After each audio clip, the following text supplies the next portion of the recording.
ਪਹਿਲਾਂ ਤੁਸੀਂ ਕਾਂਗਰਸ ਜੁਆਇਨ ਕੀਤੀ ਸੀਗੀ 90 ਦੇ ਵਿੱਚ, ਉਸ ਤੋਂ ਬਾਅਦ ਤੁਸੀਂ ਬੀਜੇਪੀ ਜੁਆਇਨ ਕੀਤੀ, ਅੱਜ ਤੁਸੀਂ ਸ਼੍ਰੋਮਣੀ ਅਕਾਲੀ ਦਲ ਦੇ ਵਿੱਚ ਆ ਗਏ। ਇਹਨੂੰ ਅਸੀਂ ਕੀ ਲੈ ਕੇ ਚੱਲੀਏ ਕਿ ਇਹਨੂੰ ਸੱਤਾ ਦਾ ਲਾਲਚ ਲੈ ਕੇ ਚੱਲੀਏ, ਟਿਕਟ ਦਾ ਲਾਲਚ ਲੈ ਕੇ ਚੱਲੀਏ, ਜਾਂ ਲੋਕ ਸੇਵਾ ਹੈ? ਜੇ ਅਸੀਂ ਸੇਵਾ ਕਰਨੀ, ਸੇਵਾ ਤਾਂ ਕਿਸੇ ਵੀ ਪਾਰਟੀ ਦੇ ਵਿੱਚ ਰਹਿ ਕੇ ਕਰ ਸਕਦੇ ਹਾਂ, ਤੇ ਉਹਦੇ ਲਈ ਆਪਾਂ ਪਾਰਟੀਆਂ ਕਿਉਂ ਵਾਰ-ਵਾਰ ਬਦਲਦੇ ਹਾਂ? ਇਹ ਤਾਂ ਹੋ ਗਈਆਂ ਕੀਮਤੀ ਭਗਤ ਜੀ ਗੱਲਾਂ। ਆਪਾਂ ਇਹਦੇ ਲਈ ਕੀਤਾ ਕਿ ਇਹ ਫੰਡ ਕਢਵਾਉਣ ਲਈ ਆਪਾਂ ਕੀ ਕੀਤਾ ਹੈਗਾ? ਜੇ ਆਪਾਂ ਨੂੰ ਟਿਕਟ ਨਹੀਂ ਮਿਲਦੀ ਜਾਂ ਉਸ ਲਾਲਚ ਨੂੰ ਪੂਰਾ ਨਹੀਂ ਕਰਦੇ, ਤੇ ਕੀ ਆਪਾਂ ਇਸੇ ਪਾਰਟੀ 'ਚ ਬਣੇ ਰਵਾਂਗੇ ਜਾਂ ਪਾਰਟੀ ਚੇਂਜ ਕਰਾਂਗੇ? ਗਊ ਨੂੰ ਅਸੀਂ ਸੰਭਾਲ ਲੈਂਦੇ ਹਾਂ, ਮੱਝ ਨੂੰ ਅਸੀਂ ਸੰਭਾਲ ਲੈਣ ਜਿਹੜੀ ਸਾਨੂੰ ਦੁੱਧ ਦਿੰਦੀਆਂ ਨੇ, ਜਦੋਂ ਸਾਨੂੰ ਕੁਝ ਨਹੀਂ ਦਿੰਦਾ ਉਹਦੀ ਆਪਾਂ ਕੇਅਰ ਨਹੀਂ ਕਰਦੇ ਹੈਗੇ।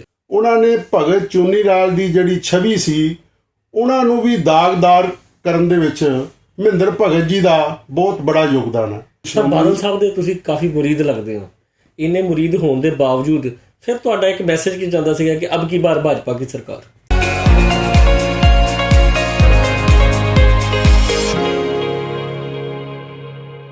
ਵੈਲਕਮ ਨਿਊਜ਼ 24 ਦੇਖ ਰਹੇ ਦਰਸ਼ਕਾਂ ਦਾ ਬਹੁਤ-ਬਹੁਤ ਸਵਾਗਤ ਹੈ। ਜਨਤਾ ਦੇ ਰੂਬਰੂ ਪ੍ਰੋਗਰਾਮ ਦੇ ਵਿੱਚ ਅਸੀਂ ਤੁਹਾਡੀ ਮੁਲਾਕਾਤ ਕਿਸੇ ਨਾ ਕਿਸੇ ਸ਼ਖਸੀਅਤ ਨਾਲ ਕਰਵਾਉਂਦੇ ਰਹਿੰਦੇ ਹਾਂ। ਸੋ ਅੱਜ ਸਾਡੇ ਵਿੱਚ ਇੱਕ ਸ਼ਖਸੀਅਤ ਮੌਜੂਦ ਹੈ ਜੋ ਸਮਾਜ ਸੇਵਕ ਵੀ ਹੈ ਔਰ ਰਾਜਨੇਤਾ ਵੀ ਨੇ। ਆਓ ਉਹਨਾਂ ਨਾਲ ਮੁਲਾਕਾਤ ਕਰਦੇ ਹਾਂ। ਮੈਂ ਵੈਲਕਮ ਨਿਊਜ਼ 24 ਚੈਨਲ ਦਾ ਬਹੁਤ ਧੰਨਵਾਦੀ ਹਾਂ ਜਿਨ੍ਹਾਂ ਨੇ ਅੱਜ ਆਪ ਸਭ ਦੇ ਰੂਬਰੂ ਹੋ ਕੇ ਕੁਝ ਮਨ ਦੇ ਜੋ ਵੀ ਸਵਾਲ ਹੈ ਨੇ ਉਹ ਮੈਂ ਤੁਹਾਡੇ ਸਾਹਮਣੇ ਰੱਖ ਸਕਾਂ। ਜੀ ਧੰਨਵਾਦ ਜੀ। ਤੇ ਕੀਮਤੀ, ਸਭ ਤੋਂ ਪਹਿਲਾਂ ਸਾਨੂੰ ਤੁਸੀਂ ਆਪਣੇ ਕੈਰੀਅਰ ਬਾਰੇ ਦੱਸੋ, ਆਪਣੇ ਬਾਰੇ ਦੱਸੋ। ਮੈਂ ਕੀਮਤੀ ਭਗਤ, ਸਾਬਕਾ ਚੇਅਰਮੈਨ ਪੰਜਾਬ ਗਊ ਸੇਵਾ ਕਮਿਸ਼ਨ। ਮੇਰੀ ਬਾਲ ਅਵਸਥਾ ਤੋਂ ਲੈ ਕੇ ਹੁਣ ਤੱਕ ਮੇਰੀ ਪੰਜਾਬ ਦੇ ਅੰਦਰ, ਪੂਰੇ ਦੇਸ਼ ਦੇ ਅੰਦਰ ਬੇਜ਼ਬਾਨਾਂ ਨੂੰ ਬਚਾਉਣਾ, ਗਊ ਧਨ ਦੀ ਸੇਵਾ ਸੰਭਾਲ ਸੁਰੱਖਿਆ ਵਾਸਤੇ ਕੰਮ ਕੀਤਾ ਹੈ। ਔਰ ਉਸ ਕੰਮ ਦੀ ਬਦੌਲਤ ਸ਼੍ਰੋਮਣੀ ਅਕਾਲੀ ਦਲ ਬਾਦਲ ਦੇ ਜੋ ਸਰਪ੍ਰਸਤ ਨੇ, ਸਾਬਕਾ ਮੁੱਖ ਮੰਤਰੀ ਸਰਦਾਰ ਪ੍ਰਕਾਸ਼ ਸਿੰਘ ਬਾਦਲ ਸਾਹਿਬ ਨੇ ਮੈਨੂੰ 2009 ਦੇ ਵਿੱਚ ਪੰਜਾਬ ਗਊ ਸੇਵਾ ਬੋਰਡ ਦਾ ਚੇਅਰਮੈਨ ਲਗਾਇਆ। ਉਸ ਤੋਂ ਬਾਅਦ ਉਹਨਾਂ ਨੇ ਮੈਨੂੰ ਕੁਝ ਸਮਾਂ ਆਪਣੇ ਨਾਲ ਐਡਵਾਈਜ਼ਰ ਦੇ ਤੌਰ ਤੇ ਵੀ ਕੰਮ ਕਰਨ ਦਾ ਮੌਕਾ ਮਿਲਿਆ। 2015 ਤੋਂ ਲੈ ਕੇ 2018 ਤੱਕ ਮੈਨੂੰ ਪੰਜਾਬ ਗਊ ਸੇਵਾ ਕਮਿਸ਼ਨ ਦੇ ਵਿੱਚ ਬਤੌਰ ਚੇਅਰਮੈਨ ਕੈਬਨਿਟ ਰੈਂਕ ਦਾ ਮੈਨੂੰ ਕੰਮ ਕਰਨ ਦਾ ਮੌਕਾ ਮਿਲਿਆ। ਇਸ ਦੌਰਾਨ ਕਾਫੀ ਕੰਮ ਜਿਹੜਾ ਗਊ ਧਨ ਦੀ ਸੇਵਾ ਸੰਭਾਲ ਸੁਰੱਖਿਆ ਵਾਸਤੇ ਜਿਹੜੇ ਕੀਤੇ ਗਏ ਨੇ, ਜਿਹਦੀ ਵਿਸਤਾਰ ਦੇ ਵਿੱਚ ਵੀ ਮੈਂ ਤੁਹਾਡੇ ਸਾਹਮਣੇ ਚਰਚਾ 'ਚ ਰੱਖ ਸਕਦਾ ਜੀ। ਸ਼ੁਰੂਆਤ ਦੇ ਵਿੱਚ ਤੁਸੀਂ ਬਾਦਲ ਸਾਹਿਬ ਦੀ ਬੜੀ ਤਾਰੀਫ ਕੀਤੀ, ਪਰ ਮੈਂ ਇੱਕ ਨਾ ਥੋੜਾ ਸਮਾਂ ਪਹਿਲਾਂ ਤੁਹਾਡਾ ਇੱਕ ਮੈਸੇਜ ਦੇਖਿਆ ਸੀਗਾ ਕਿ ਅਬ ਕੀ ਬਾਰ ਭਾਜਪਾ ਕੀ ਸਰਕਾਰ। ਉਦੋਂ ਤੁਸੀਂ ਇਹ ਸ਼੍ਰੋਮਣੀ ਅਕਾਲੀ ਦੇ ਵਿਰੋਧ ਦੇ ਵਿੱਚ ਇਹ ਗੱਲ ਕਹੀ ਸੀਗੀ, ਤੇ ਅੱਜ ਤੁਸੀਂ ਉਹਦੀ ਤਾਰੀਫ ਕਰ ਰਹੇ ਹੋ। ਐਸਾ ਜੀ, ਮੈਂ ਤਕਰੀਬਨ ਪੂਰੇ 25 ਸਾਲ ਦੇ ਕਰੀਬ ਭਾਰਤੀ ਜਨਤਾ ਪਾਰਟੀ ਦਾ ਕਾਰਜਕਰਤਾ ਰਿਹਾ ਹਾਂ। ਭਾਰਤੀ ਜਨਤਾ ਪਾਰਟੀ 'ਚ ਬੜੀ ਇਮਾਨਦਾਰੀ ਦੇ ਨਾਲ ਕੰਮ ਕੀਤਾ ਜੀ। ਪਰ ਅੱਜ ਜਿਹੜੇ ਪੰਜਾਬ ਦੇ ਔਰ ਦੇਸ਼ ਦੇ ਜਿਹੜੇ ਹਾਲਾਤ ਨੇ, ਮੈਂ ਸਮਝਦਾ ਉਹ ਅਨੁਕੂਲ ਨਹੀਂ ਕਿਸੇ ਵੀ ਚੰਗੇ ਸਿਆਸਤਦਾਨ ਨੂੰ ਕਿਸੇ ਉਸ ਪਾਰਟੀ ਦੇ ਨਾਲ ਜੁੜੇ ਰਹਿਣਾ ਜਿਹੜੀ ਪਾਰਟੀ ਲੋਕਾਂ ਦੇ ਹਿੱਤ ਵਾਸਤੇ ਕੰਮ ਨਾ ਕਰੇ। ਤੁਹਾਡੇ ਧਿਆਨ 'ਚ ਪੂਰਾ ਦੇਸ਼ ਅੱਜ ਜਿਹੜਾ ਤਰਾਈ ਕਰ ਰਿਹਾ, ਦੇਸ਼ ਦਾ ਕਿਸਾਨ, ਪੰਜਾਬ ਦਾ ਕਿਸਾਨ ਅੱਜ ਜਿਸ ਵੇਲੇ 3 ਕਾਲੇ ਕਾਨੂੰਨ ਲੈ ਕੇ ਆਂਦੇ, ਅਸੀਂ ਪਾਰਟੀ ਦੇ ਅੰਦਰ ਵੀ ਬੈਠ ਕੇ ਕਾਫੀ ਚਰਚਾ ਕੀਤੀ ਵੀ ਇਹ ਜਿਹੜੇ ਕਿਸਾਨ ਨੇ ਇਹ ਸਾਡੇ ਭਰਾ ਨੇ, ਪੰਜਾਬ ਦਾ ਅੰਨਦਾਤਾ ਨਹੀਂ ਪੂਰੇ ਦੇਸ਼ ਦਾ ਅੰਨਦਾਤਾ ਕਿਸਾਨ। ਇਹ ਜਿਹੜੇ ਕਾਲੇ ਕਾਨੂੰਨ ਲਿਆਂਦੇ ਗਏ ਨੇ ਇਹਦੇ 'ਤੇ ਕੋਈ ਚਰਚਾ ਹੋਵੇ। ਪਰ ਮੈਂ ਨਹੀਂ ਕਿ ਮੈਂ ਇਕੱਲੇ ਨੇ ਕਿਹਾ, ਮੇਰੇ ਤੋਂ ਹੋਰ ਵੀ ਬਹੁਤ ਸਾਰੇ ਸੀਨੀਅਰ ਜਿਹੜੇ ਭਾਰਤੀ ਜਨਤਾ ਪਾਰਟੀ ਦੇ ਅੰਦਰ ਜਿਹੜੇ ਲੋਕ ਸੀ ਉਹਨਾਂ ਨੇ ਕਿਹਾ, ਔਰ ਸਾਰੇ ਲੋਕ ਜਿਨ੍ਹਾਂ ਨੇ ਕਿਹਾ ਨਹੀਂ ਗੱਲ ਮੰਨੀ ਗਈ, ਉਹ ਪਾਰਟੀ ਛੱਡ ਕੇ ਆਪਾਂ ਉਸ ਪਾਰਟੀ ਦੇ ਨਾਲ ਜਾ ਕੇ ਖੜੇ ਹੋਏ ਆ ਜਿਹੜੀ ਕਿਸਾਨਾਂ ਦੇ ਹਿੱਤ ਵਾਸਤੇ ਸੰਘਰਸ਼ ਕਰ ਰਹੀ ਹੈ। ਉਹ ਹੈ ਸ਼੍ਰੋਮਣੀ ਅਕਾਲੀ ਦਲ ਬਾਦਲ, ਜਿਹੜੇ ਸਰਪ੍ਰਸਤ ਜਿਹੜੇ ਸਰਦਾਰ ਪ੍ਰਕਾਸ਼ ਸਿੰਘ ਬਾਦਲ ਸਾਹਿਬ ਨੇ, ਪ੍ਰਧਾਨ ਸਰਦਾਰ ਸੁਖਬੀਰ ਸਿੰਘ ਬਾਦਲ ਸਾਹਿਬ ਸਾਬਕਾ ਉਪ ਮੁੱਖ ਮੰਤਰੀ, ਜਿਹੜੇ ਕਿਸਾਨਾਂ ਵਾਸਤੇ ਲੜਾਈ ਲੜ ਰਹੇ ਨੇ। ਅਸੀਂ ਭਾਰਤੀ ਜਨਤਾ ਪਾਰਟੀ ਨੂੰ ਛੱਡ ਕੇ ਇਸ ਮੁੱਦੇ ਤੇ ਗਊ ਔਰ ਗਰੀਬ ਦੇ ਕਿਸਾਨ ਦੇ ਮੁੱਦੇ ਤੇ ਛੱਡ ਕੇ ਅੱਜ ਅਸੀਂ ਸ਼੍ਰੋਮਣੀ ਅਕਾਲੀ ਦਲ 'ਚ ਸ਼ਾਮਲ ਹੋਏ ਹਾਂ। ਇਸ ਕਰਕੇ ਅਸੀਂ ਅੱਜ ਸ਼੍ਰੋਮਣੀ ਅਕਾਲੀ ਦਲ ਦੇ ਸਿਪਾਹੀ ਹਾਂ, ਸ਼੍ਰੋਮਣੀ ਅਕਾਲੀ ਦਲ ਵਾਸਤੇ ਕੰਮ ਕਰ ਰਹੇ ਹਾਂ। ਜੀ, ਆਪਾਂ ਇਹ ਜੋ ਰਾਜਨੀਤੀ ਦੇ ਵਿੱਚ ਆਏ ਆ, ਅਸੀਂ ਸੇਵਾ ਲਈ ਆਏ ਆ ਜਾਂ ਸਾਨੂੰ ਕੋਈ ਟਿਕਟ ਦੀ ਲੜਾਈ ਹੈ? ਪਹਿਲਾਂ ਤੁਸੀਂ ਕਾਂਗਰਸ ਜੁਆਇਨ ਕੀਤੀ ਸੀਗੀ 90 ਦੇ ਵਿੱਚ, ਉਸ ਤੋਂ ਬਾਅਦ ਤੁਸੀਂ ਬੀਜੇਪੀ ਜੁਆਇਨ ਕੀਤੀ, ਅੱਜ ਤੁਸੀਂ ਸ਼੍ਰੋਮਣੀ ਅਕਾਲੀ ਦਲ ਦੇ ਵਿੱਚ ਆ ਗਏ। ਇਹਨੂੰ ਅਸੀਂ ਕੀ ਲੈ ਕੇ ਚੱਲੀਏ ਕਿ ਇਹਨੂੰ ਸੱਤਾ ਦਾ ਲਾਲਚ ਲੈ ਕੇ ਚੱਲੀਏ, ਟਿਕਟ ਦਾ ਲਾਲਚ ਲੈ ਕੇ ਚੱਲੀਏ, ਜਾਂ ਲੋਕ ਸੇਵਾ ਹੈ?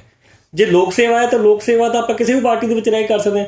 ਕਾਂਗਰਸ ਨੇ ਵੀ ਇੰਨੇ ਸਾਲ ਦੇਸ਼ ਚਲਾਇਆ, ਬੀਜੇਪੀ ਨੇ ਵੀ ਦੇਸ਼ ਚਲਾਇਆ। ਜੇ ਅਸੀਂ ਸੇਵਾ ਕਰਨੀ, ਸੇਵਾ ਤਾਂ ਕਿਸੇ ਵੀ ਪਾਰਟੀ ਦੇ ਵਿੱਚ ਰਹਿ ਕੇ ਕਰ ਸਕਦੇ ਹਾਂ, ਤੇ ਉਹਦੇ ਲਈ ਆਪਾਂ ਪਾਰਟੀਆਂ ਕਿਉਂ ਵਾਰ-ਵਾਰ ਬਦਲਦੇ ਹਾਂ? ਮੈਂ ਸਮਝਣਾ ਜੀ, ਜਿਹੜਾ ਪਾਰਟੀ ਬਦਲਣ ਦਾ, ਭਾਰਤੀ ਜਨਤਾ ਪਾਰਟੀ ਤੋਂ ਅਕਾਲੀ ਦਲ ਦੇ ਵਿੱਚ ਆਉਣਾ, ਬਹੁਤ ਸਾਰੇ ਲੋਕ ਨੇ ਜਿਨ੍ਹਾਂ ਦੀ ਜਦੋਂ ਕੋਈ ਮਾਨਸਿਕ ਪੀੜਾ ਹੁੰਦੀ ਹੈ, ਉਹਨਾਂ ਦੇ ਅਨੁਕੂਲ ਉੱਥੇ ਕੰਮ ਨਾ ਹੋ ਸਕੇ। ਮੈਂ ਤੁਹਾਡੇ ਨਾਲ ਇੱਕ ਗੱਲ, ਮਤਭੇਦ ਕਹਿ ਸਕਦੇ ਹਾਂ, ਕਿਸੇ ਪਾਰਟੀ ਵਿੱਚ ਰਹਿ ਕੇ ਮੈਂ ਤੁਹਾਡੇ ਨਾਲ ਇੱਕ ਗੱਲ ਸ਼ੇਅਰ ਕਰ ਸਕਦਾ ਜੀ। ਯੂਪੀ ਦੇ ਵਿੱਚ ਹਾਸਰਥ ਪਿੰਡ ਦੇ ਵਿੱਚ ਇੱਕ ਅਨੁਸੂਚਿਤ ਜਾਤੀ ਵਰਗ ਦੀ ਮਨੀਸ਼ਾ ਬਾਲਮੀਕ ਲੜਕੀ ਦੇ ਨਾਲ ਰੇਪ ਹੁੰਦਾ ਜੀ। 4 ਠਾਕਰਾਂ ਦੇ ਬੇਟਿਆਂ ਨੇ ਉਸ ਲੜਕੀ ਨਾਲ ਰੇਪ ਕੀਤਾ। 15 ਦਿਨ ਦਿੱਲੀ ਦੇ ਅਪੋਲੋ ਹਸਪੀਟਲ ਦੇ ਵਿੱਚ ਕੁੜੀ ਰਹਿ ਰਹੀ ਹੈ, ਔਰ ਉਸ ਤੋਂ ਬਾਅਦ ਉਹਦੀ ਡੈਥ ਹੁੰਦੀ ਹੈ। ਰਾਤ ਨੂੰ 2:30 ਵਜੇ ਉਹਦਾ ਸੰਸਕਾਰ ਉਹਦੇ ਪਰਿਵਾਰ ਤੋਂ ਜ਼ਬਰਦਸਤੀ ਉਹਦਾ ਸੰਸਕਾਰ ਜਿਹੜਾ ਕੀਤਾ ਜਾਂਦਾ ਜੀ। ਉਸ ਗੱਲ ਦੇ ਨਾਲ ਮੇਰੇ ਮਨ ਦੇ ਵਿੱਚ ਇੰਨੀ ਪੀੜਾ ਹੋਈ ਵੀ ਜੋ ਅੱਜ ਦੇਸ਼ ਦੇ ਵਿੱਚ ਹਾਲਾਤ ਬਣ ਗਏ ਨੇ, ਕੱਟੜਵਾਦੀ ਲੋਕ, ਔਰ ਉਹਦੇ ਜਿਹੜੇ ਸਾਡੇ ਭਾਰਤੀ ਜਨਤਾ ਪਾਰਟੀ ਦੇ ਉਸ ਟਾਈਮ ਦੇ ਜਿਹੜੇ ਸਪੋਕਸਮੈਨ ਸੀ, ਜਿੰਨੇ ਵੀ, ਉਹ ਸਾਰੇ ਜਿਹੜੇ ਨੇ ਦੋਸ਼ੀਆਂ ਦੇ ਬਚਾਅ ਵਾਸਤੇ ਬਿਆਨ ਕਰ ਰਹੇ ਨੇ ਜੀ। ਕਿਸੇ ਨੇ ਵੀ ਹਮਦਰਦੀ ਭਰਿਆ ਬਿਆਨ ਲੜਕੀ ਦੀ ਫੇਵਰ 'ਚ ਨਹੀਂ ਦਿੱਤਾ। ਔਰ ਮੈਂ ਉਸ ਵੇਲੇ 2-3 ਸਟੇਟਮੈਂਟਾਂ ਜਿਹੜੀਆਂ ਨੇ ਆਪਣੀਆਂ ਦਿੱਤੀਆਂ, ਜਿਹੜੀਆਂ ਭਾਰਤੀ ਜਨਤਾ ਪਾਰਟੀ ਨੂੰ ਮੇਰਾ ਖਿਆਲ ਉਹ ਠੀਕ ਨਹੀਂ ਸੀ ਲੱਗਣੀਆਂ। ਮੈਂ ਯੋਗੀ ਸਾਹਿਬ ਨੂੰ ਵੀ ਅਪੀਲ ਕੀਤੀ ਹੈ, ਇੱਕ ਲੈਟਰ ਵੀ ਲਿਖੀ ਕਿ ਯੋਗੀ ਸਾਹਿਬ, ਤੁਹਾਡੇ ਰਾਜ ਦੇ ਵਿੱਚ ਅੱਜ ਜਿਹੜਾ ਅਨੁਸੂਚਿਤ ਜਾਤੀ ਵਰਗ ਹੈ, ਦੱਬੇ ਕੁਚਲੇ ਮਸਲੂਮ ਲੋਕ ਨੇ, ਉਹਨਾਂ ਦੇ ਨਾਲ ਰੇਪ ਹੋ ਰਿਹਾ, ਰੇਪ ਤੋਂ ਬਾਅਦ ਜ਼ਬਰਦਸਤੀ ਸੰਸਕਾਰ ਹੋ ਰਿਹਾ, ਔਰ ਲੋਕਾਂ ਨੇ, ਮੈਂ ਨਹੀਂ ਇਕੱਲਾ, ਮੈਂ ਹੀ ਆਵਾਜ਼ ਉਠਾਈ, ਦੇਸ਼ ਦੇ ਵਿੱਚ ਜਿੰਨੇ ਵੀ ਲੋਕ ਹੋਰ ਵੀ ਸੀ ਉਹਨਾਂ ਨੇ ਆਵਾਜ਼ ਉਠਾਈ। ਪਰ ਮੈਂ ਤੁਹਾਡੇ ਚੈਨਲ ਦੇ ਮਾਧਿਅਮ ਅੱਜ ਇਹ ਗੱਲ ਕਹਿ ਦੇਣਾ ਚਾਹੁੰਦਾ, ਹਿੰਦੁਸਤਾਨ ਦੇ ਵਿੱਚ ਅੱਜ ਜਿਹੜੇ ਮਿਨੋਰਟੀ ਦੇ ਲੋਕ ਨੇ ਜੀ, ਚਾਹੇ ਉਹ ਮੁਸਲਮਾਨ ਹੈ, ਚਾਹੇ ਉਹ ਕ੍ਰਿਸਚਨ ਹੈ, ਚਾਹੇ ਉਹ ਸਿੱਖ ਹੈ, ਚਾਹੇ ਉਹ ਅਨੁਸੂਚਿਤ ਜਾਤੀ ਵਰਗ ਹੈ, ਉਹਨਾਂ ਸਾਰਿਆਂ ਤੇ ਉਹ ਅੱਜ ਮਹਿਸੂਸ ਕਰ ਰਹੇ ਨੇ ਵੀ ਕੋਈ ਖਤਰਾ ਜਿਹੜਾ ਮੰਡਰਾ ਰਿਹਾ, ਉਹ ਕਿਸੇ ਨਾ ਕਿਸੇ ਰੂਪ ਦੇ ਵਿੱਚ ਜਿਹੜੀ ਕੱਟੜਵਾਦ ਸਰਕਾਰ ਹੈ ਉਹ ਸਾਰਿਆਂ ਤੇ ਚੋਟ ਜਿਹੜੀ ਕਰ ਰਹੀ ਹੈ। ਕਿਤੇ ਰਿਜ਼ਰਵੇਸ਼ਨ ਬੰਦ ਕਰਨ ਦਾ, ਕਿਤੇ ਲਵ ਜਿਹਾਦ ਦਾ ਕਾਨੂੰਨ ਬਣਾ ਕੇ ਕ੍ਰਿਸਚਨਾਂ ਨੂੰ ਪਰੇਸ਼ਾਨ ਕਰਨ ਦਾ, ਕਿਤੇ ਧਾਰਾ 370 ਟ੍ਰਿਪਲ ਤਲਾਕ ਮੁਕਾ ਕੇ ਮੁਸਲਮਾਨਾਂ ਨੂੰ ਕਰਨ ਦਾ, ਕਿਤੇ ਪੰਜਾਬ ਦੇ ਅੰਦਰ ਕਿਸਾਨਾਂ ਨੂੰ ਆਪਣੇ ਟਾਰਗੇਟ ਕਰਕੇ ਤੇ ਪੰਜਾਬ ਦੀ ਕਿਸਾਨੀ ਨੂੰ ਵੀ ਖੋਹ ਕੇ ਉਹਨਾਂ ਦੀਆਂ ਜ਼ਮੀਨਾਂ ਜਿਹੜੀਆਂ ਬੜੇ ਘਰਾਣੇ ਨੇ ਉਹਨਾਂ ਨੂੰ ਦੇਣ ਦਾ। ਮੈਂ ਸਮਝਦਾ ਪੂਰੇ ਦੇਸ਼ ਦਾ ਵਾਤਾਵਰਨ ਜਿਹੜਾ ਐਸਾ ਬਣ ਗਿਆ, ਖਾਸ ਕਰਕੇ ਜਿਹੜੇ ਮਿਨੋਰਟੀ ਦੇ ਲੋਕ ਨੇ ਉਹ ਅੱਜ ਆਪਣੇ ਆਪ ਨੂੰ ਸੁਰੱਖਿਅਤ ਮਹਿਸੂਸ ਨਹੀਂ ਕਰ ਰਹੇ। ਟ੍ਰਿਪਲ ਤਲਾਕ ਜਿਹੜਾ ਹੋਣਾ ਚਾਹੀਦਾ, ਮੇਰਾ ਖਿਆਲ ਨਹੀਂ, ਮੈਂ ਨਹੀਂ ਕਹਿੰਦਾ ਟ੍ਰਿਪਲ ਤਲਾਕ ਹੋਣਾ ਚਾਹੀਦਾ, ਪਰ ਜਿਸ ਧਰਮ ਦੀ ਜਿਸ ਤਰ੍ਹਾਂ ਕੋਈ ਆਸਥਾ ਹੈ, ਨਹੀਂ, ਜੇ ਧਰਮ ਦੇ ਵਿੱਚ ਕੋਈ ਗਲਤ ਚੀਜ਼ ਆ ਉਹਨੂੰ ਕੱਟ ਦੇਣਾ ਚਾਹੀਦਾ ਕਿ ਉਹਨੂੰ ਅੱਗੇ ਤੱਕ ਲੈ ਕੇ ਜਾਣਾ ਚਾਹੀਦਾ? ਪਰ ਜੇ ਕੱਟਣਾ ਵੀ ਹੈ, ਕੋਈ ਕਾਨੂੰਨ ਬਣਾਉਣਾ ਹੈ, ਉਹ ਲੋਕਾਂ ਦੀ ਸਹਿਮਤੀ ਦੇ ਨਾਲ ਕਾਨੂੰਨ ਬਣਨੇ ਚਾਹੀਦੇ ਨੇ ਜੀ, ਲੋਕਾਂ ਦੀ opinion ਨਾਲ ਲੈ ਕੇ, ਨਾ ਕਿ ਕੋਈ ਕਾਨੂੰਨ ਬਣਾ ਕੇ ਅੱਜ ਸਾਡੇ ਕੋਲ ਬਹੁਮਤ ਹੈ ਭਾਰਤੀ ਜਨਤਾ ਪਾਰਟੀ ਕੋਲ, ਉਹ ਥੋਪ ਦੇਣੇ ਚਾਹੀਦੇ ਨੇ। ਤੇ ਮੇਰੇ ਖਿਆਲ ਦੇ ਵਿੱਚ ਇਹ ਜਿਹੜੀ ਚੀਜ਼ ਚੇਂਜ ਕੀਤੀ ਹੈ, ਇਹ ਤਾਂ ਔਰਤਾਂ ਦੇ ਹੱਕ ਦੇ ਵਿੱਚ ਹੈ। ਨਹੀਂ, ਮੈਂ ਔਰਤਾਂ ਦੇ ਹੱਕ ਦੀ ਜਾਂ ਉਹਨਾਂ ਦੇ ਖਿਲਾਫ ਦੀ ਗੱਲ ਨਹੀਂ ਕਰਦਾ। ਮੰਨ ਲਓ ਜੇ ਔਰਤਾਂ ਦੇ ਹੱਕ 'ਚ ਜੀ, ਤੇ ਦਿੱਲੀ ਦੇ ਵਿੱਚ 70 ਦਿਨ ਦਾ ਉੱਥੇ ਪ੍ਰਦਰਸ਼ਨ ਹੋ ਰਿਹਾ, ਪੂਰੇ ਦੇਸ਼ ਦੇ ਜਿਹੜੇ ਮੁਸਲਮਾਨ ਨੇ ਉਹ ਵੀ ਇਹਨਾਂ ਦਾ ਮੁਖਾਲਫਤ ਕਰ ਰਹੇ ਨੇ। ਕਿਸਾਨ ਹੈ, ਅੱਜ ਤੁਸੀਂ ਕਿਸਾਨ ਦੀ ਗੱਲ ਕਰੋ ਵੀ ਸਾਡੇ ਸੈਂਟਰ ਦੀ ਲੀਡਰਸ਼ਿਪ ਕਹਿ ਰਹੀ ਹੈ ਭਾਰਤੀ ਜਨਤਾ ਪਾਰਟੀ ਕਿ ਇਹ ਕਾਨੂੰਨ ਜਿਹੜੇ ਬੜੇ ਚੰਗੇ ਕਾਨੂੰਨ ਨੇ ਜੀ, ਜਿਨ੍ਹਾਂ ਵਾਸਤੇ ਬਣਾਏ ਨੇ, ਉਹ ਅੱਜ ਸਾਰੀ ਰਾਤ ਸਾਰਾ ਦਿਨ ਉਹ ਦਿੱਲੀ ਨੂੰ ਕੂਚ ਕਰ ਰਹੇ ਨੇ। ਉਹਨਾਂ ਨੂੰ ਅੱਜ 70 ਦਿਨ ਤੋਂ ਇਲਾਵਾ 75 ਦਿਨ ਹੋ ਗਏ ਨੇ ਧਰਨਿਆਂ ਤੇ ਮੁਜ਼ਾਹਰਿਆਂ ਤੇ ਬੈਠੇ ਨੇ। ਕਿਸੇ ਨੇ ਉਹਨਾਂ ਨੂੰ ਪੁੱਛਿਆ? ਅੱਜ ਤੱਕ ਸਤਿਕਾਰਯੋਗ ਪ੍ਰਧਾਨ ਮੰਤਰੀ ਨਰਿੰਦਰ ਮੋਦੀ ਸਾਹਿਬ ਨੇ ਉਹਨਾਂ ਨੂੰ ਬਿਠਾ ਕੇ ਪੁੱਛਿਆ ਵੀ ਜੇ ਕਾਨੂੰਨ ਬਣਾਏ ਨੇ ਤੁਹਾਨੂੰ ਠੀਕ ਨਹੀਂ? ਪਰ ਮੈਂ ਨਹੀਂ ਸਮਝਦਾ ਇਹ ਡੈਮੋਕ੍ਰੇਸੀ ਹੈ, ਲੋਕਤੰਤਰ ਹੈ ਜੀ। ਇਹ ਕਿਸਾਨ ਬਿੱਲ ਦੇ ਵਿੱਚ ਕਿਹੜੀਆਂ ਇਹੋ ਜਿਹੀਆਂ ਚੀਜ਼ਾਂ ਹੈਗੀਆਂ ਜਿਨ੍ਹਾਂ ਨੇ ਤੁਹਾਨੂੰ ਲੱਗਾ ਕਿ ਇਹ ਚੀਜ਼ਾਂ ਗਲਤ ਨੇ? ਇਹਦੇ ਵਿੱਚ ਮੈਂ ਤਾਂ ਸਮਝਦਾ ਕਿ ਜਿਹੜਾ ਕਿਸਾਨ ਜਿਹੜੇ ਮਾਰੂ ਨੀਤੀ ਵਾਲੇ ਜਿਹੜੇ ਕਾਨੂੰਨ ਬਣਾਏ ਨੇ, ਉਹਦੇ 'ਚ ਮੈਂ ਕੋਈ ਕਿਸਾਨ ਤੇ ਨਹੀਂ, ਪਰ ਜਿੰਨਾ ਕਿ ਮੈਂ ਸਟੱਡੀ ਕੀਤਾ, ਮੈਂ ਐਕਟ ਪੜ੍ਹੇ ਨੇ, ਤਿੰਨੋਂ ਹੀ ਐਕਟ ਜਿਹੜੇ ਨੇ, ਉਹਦੇ ਵਿੱਚ ਜਿਹੜਾ ਕੰਟੈਕਟ ਫਾਰਮਿੰਗ ਹੈ ਜੀ, ਮੈਂ ਸਮਝਦਾ ਉਹ ਸਭ ਤੋਂ ਹੀ ਗਲਤ ਕਾਨੂੰਨ ਹੈ। ਕੰਟੈਕਟ ਫਾਰਮਿੰਗ ਹੈ, ਕੋਈ ਮਤਲਬ ਬਾਹਰੋਂ ਕੋਈ ਬੜਾ ਆਪਣੇ ਫਾਰਮਰ ਆਏਗਾ, ਉਹ ਆਣ ਕੇ ਤੁਹਾਡੇ ਨਾਲ ਕੰਟੈਕਟ ਕਰੇਗਾ। ਸਾਡਾ ਜਿਹੜਾ ਪੰਜਾਬ ਦਾ ਜਿਹੜਾ ਕਿਸਾਨ ਹੈ ਉਹ ਇੰਨਾ ਕੋਈ ਲਾ ਗ੍ਰੈਜੂਏਟ ਲੋਕ ਨਹੀਂ ਹੈਗੇ, ਕੋਈ ਇੰਨੇ ਪੜ੍ਹੇ ਲਿਖੇ। ਜਿਹੜੇ ਤੇ ਪੰਜਾਬ 'ਚ ਪੜ੍ਹੇ ਲਿਖੇ ਬੱਚੇ ਸੀ ਉਹ ਤਾਂ ਸਾਰੇ ਚਲੇ ਗਏ ਨੇ ਵਿਦੇਸ਼ਾਂ ਨੂੰ। ਅੱਜ ਤੁਸੀਂ ਪੰਜਾਬ ਦੇ ਹਰ ਘਰ ਦੇ ਵਿੱਚ ਜਾ ਕੇ ਦੇਖ ਸਕਦੇ ਹੋ, ਜਿਹੜਾ 60 ਸਾਲ ਦਾ 70 ਸਾਲ ਦਾ ਜਿਹੜਾ ਬਜ਼ੁਰਗ ਕਿਸਾਨ ਹੈ ਉਹ ਪੰਜਾਬ ਚਲਾ ਗਿਆ। ਜਿੰਨੀ ਸਾਡੀ ਨੌਜਵਾਨੀ ਸੀ ਉਹ ਕੋਈ ਤਾਂ ਨਸ਼ਿਆਂ ਦੇ ਵਿੱਚ ਖੱਪ ਗਈ, ਕੋਈ ਜਿਹੜੇ ਬੱਚੇ ਚੰਗੇ ਸੀ ਬਚ ਗਏ ਨੇ, ਉਹ ਸਾਰੇ ਬੱਚੇ ਬਾਹਰ ਚਲੇ ਗਏ ਨੇ।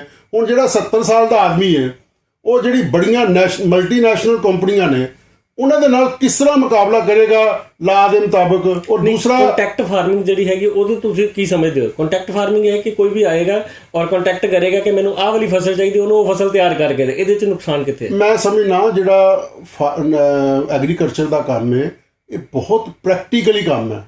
ਇਹ ਤੁਸੀਂ ਬੀਜ ਨੂੰ ਬੀਜਣਾ, ਉਹਨੇ ਉਗਣਾ, ਉਹਨੇ ਉਹਨੂੰ ਬਿਲਕੁਲ ਸਾਫ਼ ਸਫਾਈ ਦੇ ਨਾਲ ਮੰਡੀ ਤੱਕ ਜਾਣਾ। ਉਹਨਾਂ ਨੇ ਜਿਹੜੀ ਕੰਟੈਕਟ ਫਾਰਮਿੰਗ ਕਰਕੇ ਜਿਹੜੀ ਤੁਹਾਡੇ ਕੋਲੋਂ ਬੜੇ ਫਾਰਮ ਹਾਊਸਰਾਂ ਨੇ ਲੈਣੀ ਹੈ ਨਾ, ਉਹਨਾਂ ਨੇ ਬੜੀ ਕੁਆਲਿਟੀ ਦੀ ਚੀਜ਼ ਲੈਣੀ ਹੈ। ਇੱਥੇ ਕੀ ਹੈ ਕਿ ਇੰਨਾ ਕਿਸਾਨ ਸਾਡਾ ਐਕਸਪਰਟ ਨਹੀਂ। ਇਹਨਾਂ ਕੋਲ ਕੰਟੈਕਟ ਫਾਰਮਿੰਗ ਹੋਈ ਤਾਂ ਉਹਨੂੰ ਸ਼ਾਇਦ ਮੇਰੇ ਖਿਆਲ ਉਹਨੂੰ ਉਸ ਲੈਵਲ ਤੱਕ ਉਹਦੀ ਮਦਦ ਵੀ ਕੀਤੀ ਜਾਏਗੀ, ਜਿਹੜਾ ਫਾਰਮਿੰਗ ਉਹ ਵਧੀਆ ਢੰਗ ਦੇ ਨਾਲ ਕੀਤੀ ਜਾਵੇ। ਮੈਂ ਸਮਝਣਾ ਵੀ ਜਿਹੜੀ ਅੱਜ ਤੱਕ ਤੁਸੀਂ ਦੇਖ ਲਓ ਪ੍ਰਾਈਵੇਟ ਸੈਕਟਰ ਦੇ ਵਿੱਚ ਕਿੰਨੀਆਂ ਕੁ ਲੋਕਾਂ ਦੀ ਜਿਹੜੇ ਉਹਨਾਂ ਨੇ ਲੋਕਾਂ ਦੀ ਮਦਦ ਕੀਤੀ ਹੈ। ਪ੍ਰਾਈਵੇਟ ਸੈਕਟਰ ਜਿਹੜਾ ਉਹ ਪੈਸਾ ਲਗਾ ਕੇ ਪੈਸਾ ਕਮਾਉਣ ਵਾਸਤੇ ਆਇਆ, ਨਾ ਕਿ ਕਿਸੇ ਦੀ ਹੈਲਪ ਕਰਨ ਆਇਆ। ਨਹੀਂ, ਜੇ ਕੁਆਲਿਟੀ ਮੰਗ ਰਿਹਾ ਇਹਦੇ ਚ ਗਲਤ। ਜੇ ਰਿਲਾਇੰਸ ਨੇ ਅਡਾਨੀ ਬਾਨੀ ਨੇ ਹੈਲਪ ਕਰਨੀ ਹੁੰਦੀ, ਅਡਾਨੀ ਜਿਹੜੇ ਆਪਣੇ ਰਿਲਾਇੰਸ ਦੇ ਮਾਲਕ ਨੇ ਧੀਰੂ ਭਾਈ ਮਾਨੀ, ਉਹਨਾਂ ਨੇ ਬੰਬੇ ਦੇ ਵਿੱਚ ਗੁਬਾਰੇ ਵੇਚੇ ਨੇ। ਅੱਜ ਗੁਬਾਰੇ ਵੇਚਣ ਵਾਲੇ ਜਿਹੜੇ ਇਨਸਾਨ ਨੇ ਉਹਨਾਂ ਦੇ ਜਿਹੜੇ ਬੱਚੇ ਨੇ ਖਰਬਨ ਮਿਲੀਅਨ ਡਾਲਰ ਦੇ ਉਹ ਮਾਲਕ ਬਣ ਗਏ ਨੇ। ਵਰਲਡ ਦੇ 5ਵੇਂ 6ਵੇਂ ਨੰਬਰ ਦੇ ਉੱਤੇ ਆ ਗਏ ਨੇ। ਇਹ ਲੋਕਾਂ ਦੀ ਸੇਵਾ ਕਰਕੇ ਨਹੀਂ ਆਏ, ਉਹ ਬਿਜ਼ਨਸ ਕਰਕੇ ਆਏ ਨੇ। ਰਹੀ ਗੱਲ ਕਿਸਾਨਾਂ ਦੀ ਬੜੀ ਮੁੱਦਾ ਜਿਹੜਾ MSP ਰੇਟ ਕਹਿ ਰਹੇ ਨੇ, ਸਾਰੇ ਮੰਤਰੀ ਸਾਹਿਬ ਵੀ ਕਹਿ ਰਹੇ ਨੇ, ਸਾਰੇ ਪ੍ਰਧਾਨ ਮੰਤਰੀ ਸਾਹਿਬ ਨੇ ਵੀ ਬਿਆਨ ਦਿੱਤੇ ਨੇ, ਲੋਕ ਸਭਾ ਅਧਿਕਸ਼ ਵੀ ਕਹਿ ਰਿਹਾ, ਪਰ ਕਿਸਾਨ ਕਹਿ ਰਹੇ ਨੇ ਵੀ ਇਹਦਾ ਕਾਨੂੰਨ ਬਣਾ ਦਿਓ, ਐਕਟ ਬਣਾ ਦਿਓ। ਮੰਨ ਲਓ ਜੇਕਰ ਅਸੀਂ ਤੁਹਾਨੂੰ ਜੋ MSP ਰੇਟ ਦੇਣਾ ਉਹ ਤੇ ਕਾਨੂੰਨ ਬਣ ਜੇ। ਪਰ MSP ਦਾ ਕਾਨੂੰਨ ਬਣਨ ਤੋਂ ਬਾਅਦ ਵੀ ਡਿਕਲੇਅਰ ਹੋਇਆ ਨਹੀਂ। ਤੁਹਾਡੇ ਧਿਆਨ 'ਚ ਮੈਂ ਇੱਕ ਹੋਰ ਗੱਲ ਰੱਖਾਂ, ਜਿਹੜੀ MSP ਤੋਂ ਸਰਕਾਰ ਕੇਂਦਰ ਸਰਕਾਰ ਭੱਜ ਕਿਉਂ ਰਹੀ ਹੈ? 70 ਸਾਲ ਤੋਂ ਤੇ ਚੱਲਦੀ ਪਈ ਹੈ ਜੀ।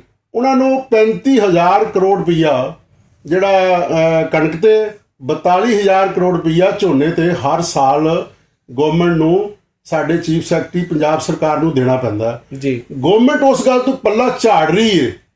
ਗਵਰਨਮੈਂਟ ਇਹ ਸੋਚ ਰਹੀ ਹੈ ਕਿ ਇਹਨਾਂ ਨੂੰ ਇੰਡੀਪੈਂਡੈਂਟ ਬਣਾਈਏ, ਇਹਨਾਂ ਕੋਲੋਂ ਏਜੰਸੀਆਂ ਆਣ ਕੇ ਮਾਲ ਖਰੀਦ ਲੈਣ, ਸਾਡੀ ਕੋਈ ਲਾਇਬਿਲਿਟੀ ਵਿੱਚ ਨਾ ਰਹਿ ਜੇ। ਮੈਂ ਸਮਝਣਾ ਪੂਰੇ ਦੇਸ਼ ਦੇ ਵਿੱਚ ਤੁਸੀਂ ਸਾਰਿਆਂ ਜਿਹੜੇ ਕਾਨੂੰਨ ਐਕਟ ਨੇ ਸਾਰੀ ਕੰਟਰੀਆਂ ਦਾ ਤੁਸੀਂ ਸਰਚ ਕਰਕੇ ਦੇਖ ਲਓ।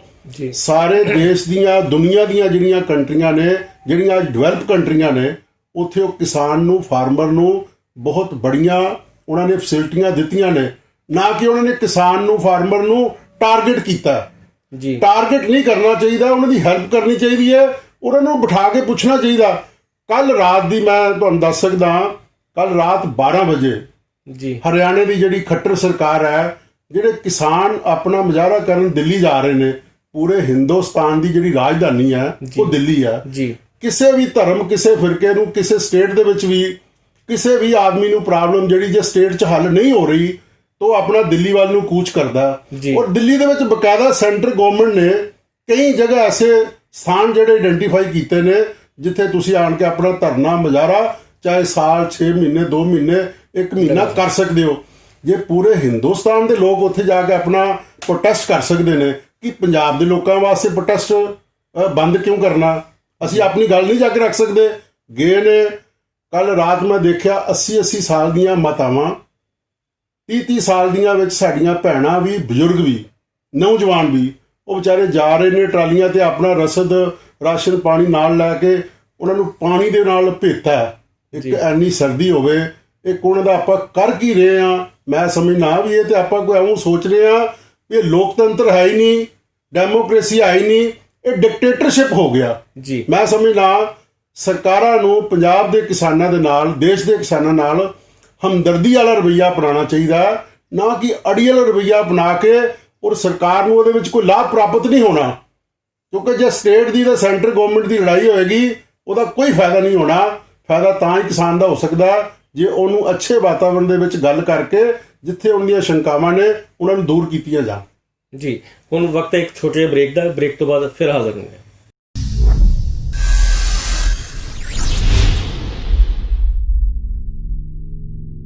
ਬ੍ਰੇਕ ਤੋਂ ਬਾਅਦ ਫਿਰ ਸਵਾਗਤ ਹੈ। ਆਓ ਗੱਲਬਾਤ ਦਾ ਸਿਲਸਿਲਾ ਜਾਰੀ ਕਰਦੇ ਹਾਂ ਕਿ ਜੇ ਆਪਾਂ ਨੂੰ ਟਿਕਟ ਨਹੀਂ ਮਿਲਦੀ ਜਾਂ ਆਪਾਂ ਨੂੰ ਕਿਹੜਾ ਲਾਲਚ ਸੀ ਜਿਹੜਾ ਸ਼੍ਰੋਮਣੀ ਅਕਾਲੀ ਦਲ ਦੇ ਵਿੱਚ ਲੈ ਕੇ ਆਇਆ, ਜੇ ਆਪਾਂ ਨੂੰ ਟਿਕਟ ਨਹੀਂ ਮਿਲਦੀ ਜਾਂ ਉਸ ਲਾਲਚ ਨੂੰ ਉਹ ਪੂਰਾ ਨਹੀਂ ਕਰਦੇ ਤੇ ਕੀ ਆਪਾਂ ਇਸੇ ਪਾਰਟੀ 'ਚ ਬਣੇ ਰਵਾਂਗੇ ਜਾਂ ਪਾਰਟੀ ਚੇਂਜ ਕਰਾਂਗੇ? ਦੇਖੋ, ਟਿਕਟ ਦੀ ਨਾਂ ਤੇ ਅਸੀਂ ਕੋਈ ਕਮਿਟਮੈਂਟ ਕਰਕੇ ਆਏ ਹਾਂ ਜੀ ਵੀ ਸਾਨੂੰ ਟਿਕਟ ਦਿਓਗੇ ਤੇ ਅਸੀਂ ਪਾਰਟੀ 'ਚ ਕੰਮ ਕਰਾਂਗੇ। ਜੀ ਅਸੀਂ ਅੱਗੇ ਅੱਜ ਤੱਕ 25 ਸਾਲ ਜਿਹੜੀ ਇਹ ਟਿਕਟ ਨਹੀਂ ਵੀ ਮਿਲੀ ਤਾਂ ਵੀ ਕੰਮ ਕੀਤਾ ਹੀ ਹੈ। ਜੀ ਸਵਾਲ ਟਿਕਟ ਦਾ ਤੇ ਬਿਲਕੁਲ ਨਹੀਂ, ਨਾ ਹੀ ਮੇਰੀ ਟਿਕਟ ਦੀ ਉਹਨਾਂ ਨਾਲ ਕਮਿਟਮੈਂਟ ਹੋਈ ਹੈ। ਮੈਨੂੰ ਬਾਦਲ ਸਾਹਿਬ ਨੇ ਕਿਹਾ ਵੀ ਤੁਹਾਨੂੰ ਅਸੀਂ ਟਿਕਟ ਦੇਣੀ ਹੈ, ਨਾ ਹੀ ਮੈਂ ਅਜੇ ਤੱਕ ਉਹਨਾਂ ਨੂੰ ਕਿਹਾ ਵੀ ਹਾਂ ਅਗਰ ਸ਼੍ਰੋਮਣੀ ਅਕਾਲੀ ਦਲ ਮੈਨੂੰ ਇਸ ਯੋਗ ਸਮਝਦੀ ਹੈ ਜੀ ਕਿ ਤੁਸੀਂ ਭਗਤ ਜੀ ਇਲੈਕਸ਼ਨ ਲੜਨਾ ਤੇ ਜਿਹੜਾ ਇਲੈਕਸ਼ਨ ਹੈ ਉਹ ਪੂਰਾ ਮਜ਼ਬੂਤੀ ਦੇ ਨਾਲ ਲੜਾਂਗੇ। ਮੈਂ 30 ਸਾਲ ਤੋਂ ਲੋਕਾਂ ਦੀ ਸੇਵਾ ਕੀਤੀ ਹੈ, ਜਲੰਧਰ ਵੈਸਟ ਦੇ ਲੋਕਾਂ ਦੀ, ਪੂਰੇ ਪੰਜਾਬ ਦੇ ਵਿੱਚ ਆਪਾਂ ਜਾ ਕੇ ਸੇਵਾ ਕੀਤੀ ਹੈ। ਵੈਸਟ ਦੀ ਆਪਾਂ ਕੀ ਸੇਵਾ ਕੀਤੀ ਜੀ? ਵੈਸਟ ਦੇ ਵਿੱਚ ਜੋ ਵੀ ਸੋਸ਼ਲ ਕੰਮ ਨੇ, ਸਮਾਜਿਕ ਕੰਮ ਨੇ, ਜੀ ਕੋਈ NGO ਬਣਾ ਕੇ ਹਰ ਤਰ੍ਹਾਂ ਦਾ, ਚਾਹੇ ਕਿਸੇ ਦਾ ਰਾਸ਼ਨ ਕਾਰਡ ਦਾ ਮਸਲਾ ਹੈ, ਚਾਹੇ ਕਿਸੇ ਦਾ ਕੋਈ ਵੀ ਕੋਈ ਕਿਸੇ ਤਰ੍ਹਾਂ ਦਾ ਵੀ ਕੋਈ ਮਸਲਾ ਹੈ ਜਿਹੜਾ ਮੇਰੇ ਧਿਆਨ ਵਿੱਚ ਆਇਆ, ਜਿੰਨਾ ਮੈਂ ਉਹਨੂੰ ਕਰ ਸਕਦਾ ਵਾਂ ਸਰਕਾਰੀ ਜਾਂ ਗੈਰ ਸਰਕਾਰੀ ਢੰਗ ਨਾਲ, ਜੇ ਕਿਸੇ ਦੇ ਨਾਲ ਜਾ ਕੇ ਵੀ ਆਪਾਂ ਕੋਸ਼ਿਸ਼ ਕੀਤੀ ਹੈ। ਜੇ ਸ਼੍ਰੋਮਣੀ ਅਕਾਲੀ ਦਲ ਮੈਨੂੰ ਯੋਗ ਸਮਝੇਗੀ ਵੀ ਗੈਰ ਸਰਕਾਰੀ ਢੰਗ ਦੇ ਨਾਲ ਕੀ ਕਰਦੇ ਨੇ? ਨਹੀਂ, ਗੈਰ ਸਰਕਾਰੀ ਢੰਗ ਨਾਲ ਵੀ ਕੋਈ ਸੋਸ਼ਲ ਕੰਮ ਹੈ ਕਿਸੇ ਦਾ ਵੀ, ਕੋਈ ਸਮਾਜਿਕ ਕੰਮ ਹੈ, ਉਹਦੇ ਵਾਸਤੇ ਕੋਈ ਐਜੀਟੇਸ਼ਨ ਕਰਨੀ ਹੈ, ਕੁਝ ਵੀ ਹੈ। ਪਿੱਛੇ ਕਰੋਨਾ ਦੇ ਵਿੱਚ ਅਸੀਂ ਕਿੰਨੇ ਮਾਸਕ ਜਿਹੜੇ ਬਣਾ ਕੇ ਲੋਕਾਂ 'ਚ ਡਿਸਟ੍ਰੀਬਿਊਟ ਕੀਤੇ, ਲੰਗਰ ਦੀ ਸੇਵਾ ਮੇਰੇ ਖਿਆਲ ਅਸੀਂ 2 ਮਹੀਨੇ ਦੇ ਪਰ ਉਦੋਂ ਜਦੋਂ ਕਰੋਨਾ ਦਾ ਲੋਕਡਾਊਨ ਲੱਗਾ ਸੀਗਾ ਉਦੋਂ ਵੀ ਬਹੁਤੇ ਜ਼ਿਆਦਾ ਬੰਦੇ ਅਲਾਉਡ ਨਹੀਂ ਸੀਗੇ, ਪਰ ਤੁਸੀਂ ਬੜਾ ਰਸ਼ ਪਾਈ ਰੱਖਿਆ ਉਸ ਵੇਲੇ। ਅਸੀਂ ਇੱਦਾਂ ਸੀ ਵੀ ਕਰੋਨਾ ਦੀ ਪ੍ਰੋਬਲਮ ਹੈਗੀ ਹੈ, ਸੋਸ਼ਲ ਡਿਸਟੈਂਸ ਨੂੰ ਵੀ ਬਣਾ ਕੇ ਨਹੀਂ ਰੱਖਿਆ ਸੀ। ਮੈਂ ਕਾਫੀ ਵੀਡੀਓਜ਼ ਤੁਹਾਡੀਆਂ ਦੇਖੀਆਂ, ਮੈਂ ਸੋਸ਼ਲ ਡਿਸਟੈਂਸ ਹੀ ਬਣਾ ਕੇ ਲੰਗਰ ਦੀ ਸੇਵਾ ਕਰਨੀ ਉੱਥੇ ਅਤੀ ਜ਼ਰੂਰੀ ਸੀ, ਕਿਉਂਕਿ ਸਾਡਾ ਬੜਾ ਗਰੀਬ ਜਿਹਾ ਇਲਾਕਾ ਹੈ। ਉੱਥੇ ਲੋਕ ਭੁੱਖੇ ਨਾ ਮਰਨ, ਕਰੋਨਾ ਕੋਲੋਂ ਤੇ ਘੱਟ ਡਰੇ, ਭੁੱਖ ਕੋਲ ਜ਼ਿਆਦਾ ਸੀ। ਅਸੀਂ ਦਵਾਈਆਂ ਵੀ ਵੰਡੀਆਂ। ਮੇਰੀ ਉਸ ਵੇਲੇ ਸਤਿਕਾਰਯੋਗ ਡਿਪਟੀ ਕਮਿਸ਼ਨਰ ਸਾਹਿਬ ਨਾਲ ਵੀ ਗੱਲ ਹੋਈ, ਉਹਨਾਂ ਕਿਹਾ ਭਗਤ ਜੀ ਵੀ ਬਹੁਤ ਇੱਥੇ ਰਸ਼ ਆ। ਮੈਂ ਕਿਹਾ DC ਸਾਹਿਬ, ਕਰੋਨਾ ਨਾਲ ਤੇ ਜੇ ਕੋਈ ਮਰੇਗਾ ਤੇ ਉਹਦਾ ਕੋਈ ਪ੍ਰਬੰਧ ਹੋ ਜਾਏਗਾ, ਇਹ ਭੁੱਖ ਨਾਲ ਮਰ ਰਹੇ ਨੇ, ਜਾਂ ਤੇ ਤੁਸੀਂ ਇਹਨਾਂ ਨੂੰ ਰਾਸ਼ਨ ਦਿਓ, ਇਹਨਾਂ ਨੂੰ ਦਵਾਈਆਂ ਦਿਓ, ਸਾਨੂੰ ਕੋਈ ਜ਼ਰੂਰਤ ਨਾ ਪਵੇ।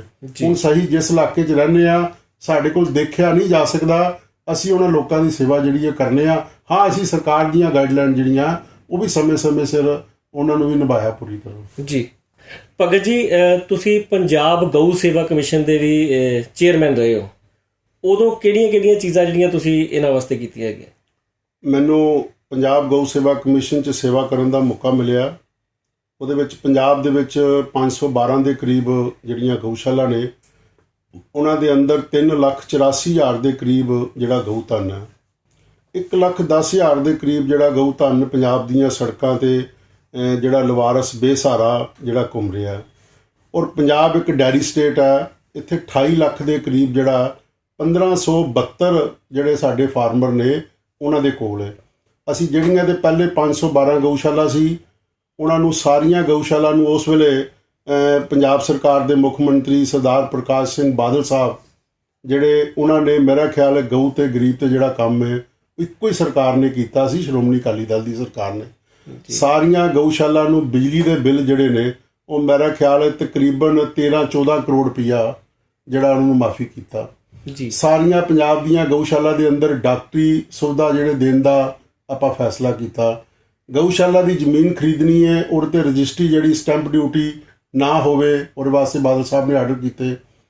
ਪੰਜਾਬ ਦੇ ਵਿੱਚ ਗਊ ਧਨ ਦੀ ਸੇਵਾ ਸੰਭਾਲ ਸੁਰੱਖਿਆ ਵਾਸਤੇ ਗਊ ਸੇਵਾ ਸੈਸ ਲਗਾਇਆ, ਜਿਹੜਾ 2 ਪੈਸੇ ਇਲੈਕਟ੍ਰਿਸਿਟੀ 'ਤੇ ਲਗਾਇਆ, 4 ਵਹੀਕਲ 'ਤੇ 1000 ਰੁਪਏ ਲਗਾਇਆ, 2 ਵੀਲਰ 'ਤੇ ਲਗਾਇਆ, ਆਪਣੇ ਵਾਈਨ ਦੀ ਬੋਤਲ 'ਤੇ 5 ਰੁਪਏ ਤੇ ਦੂਸਰੀ ਇੰਗਲਿਸ਼ ਦੀ ਸ਼ਰਾਬ 'ਤੇ 10 ਰੁਪਏ, ਸੀਮੈਂਟ ਦੇ ਬੈਗ 'ਤੇ 1 ਰੁਪਇਆ। ਇਹ ਗਊ ਸੇਵਾ ਲਈ ਇੰਨਾ ਕੁਝ ਕੀਤਾ ਜਾ ਰਿਹਾ ਹੈਗਾ, ਫਿਰ ਵੀ ਅਸੀਂ ਦੇਖਦੇ ਹਾਂ ਕਿ ਜਿਹੜੇ ਪਸ਼ੂ ਹੈਗੇ ਨੇ, ਬਲਦ ਨੇ, ਸਾਂਢ ਨੇ, ਰੋਡ ਦੇ ਉੱਤੇ, ਸੜਕ ਦੇ ਉੱਤੇ ਤੁਰੇ ਫਿਰਦੇ ਨੇ, ਉਹਨਾਂ ਦਾ ਕੋਈ ਸਾਂਭ ਸੰਭਾਲ ਨਹੀਂ ਹੈ, ਜਿਹਦੇ ਕਰਕੇ ਇੰਨੇ ਜ਼ਿਆਦਾ ਹਰ ਸਾਲ ਐਕਸੀਡੈਂਟ ਹੁੰਦੇ ਨੇ ਕਿ ਜਾਨ ਮਾਲ ਦੋਨਾਂ ਦਾ ਨੁਕਸਾਨ ਹੁੰਦਾ। ਉਹਦੇ ਲਈ ਆਪਾਂ ਕੁਝ ਨਹੀਂ ਕੀਤਾ।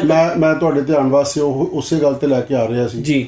ਜਦੋਂ ਅਸੀਂ ਇਹ ਸਾਰਾ ਜਿਹੜਾ ਗਊ ਸੇਵਾ ਸੈਸ ਵੀ ਲਗਾਇਆ, ਜਿਹਦਾ ਅੱਜ 125 ਕਰੋੜ ਰੁਪਈਆ ਪੰਜਾਬ ਸਰਕਾਰ ਕੋਲ, ਕਾਂਗਰਸ ਦੀ ਸਰਕਾਰ ਕੋਲ ਸਰਕਾਰੀ ਖਜ਼ਾਨੇ 'ਚ ਪਿਆ, ਜਿਹੜੇ ਵਾਪਸ ਨਹੀਂ ਦੇ ਰਹੇ। ਗਊ ਮਾਸ ਚੈੱਕ ਕਰਨ ਵਾਸਤੇ ਜਿਹੜੀਆਂ ਲੈਬੋਰਟਰੀਆਂ ਬਣਾਈਆਂ, ਬੜਾ ਕੁਝ ਕੰਮ ਕੀਤਾ। ਜਿੱਥੇ ਗੱਲ ਤੁਹਾਡੀ ਸਵਾਲ ਦੀ ਹੈ, ਪੰਜਾਬ ਦੇ ਅੰਦਰ 1,10,000 ਦੇ ਕਰੀਬ ਲਵਾਰਸ ਬੇਸਹਾਰਾ ਗਊਧਨ ਸੀ। ਜੀ ਅਸੀਂ ਉਹਦੇ ਵਾਸਤੇ ਇੱਕ ਬੜੀ ਅੱਛੀ ਯੋਜਨਾ ਮਾਨਯੋਗ ਉਸ ਵੇਲੇ ਦੇ ਮੁੱਖ ਮੰਤਰੀ ਸਰਦਾਰ ਪ੍ਰਕਾਸ਼ ਸਿੰਘ ਬਾਦਲ ਸਾਹਿਬ ਨੇ ਜਿਹੜੀ ਬਣਾਈ, 25-25 ਏਕੜ ਜ਼ਮੀਨ ਅਸੀਂ ਪੰਜਾਬ ਦੇ ਸਾਰੇ 22 ਜ਼ਿਲ੍ਹਿਆਂ ਦੇ ਅੰਦਰ ਲਈ ਗਈ।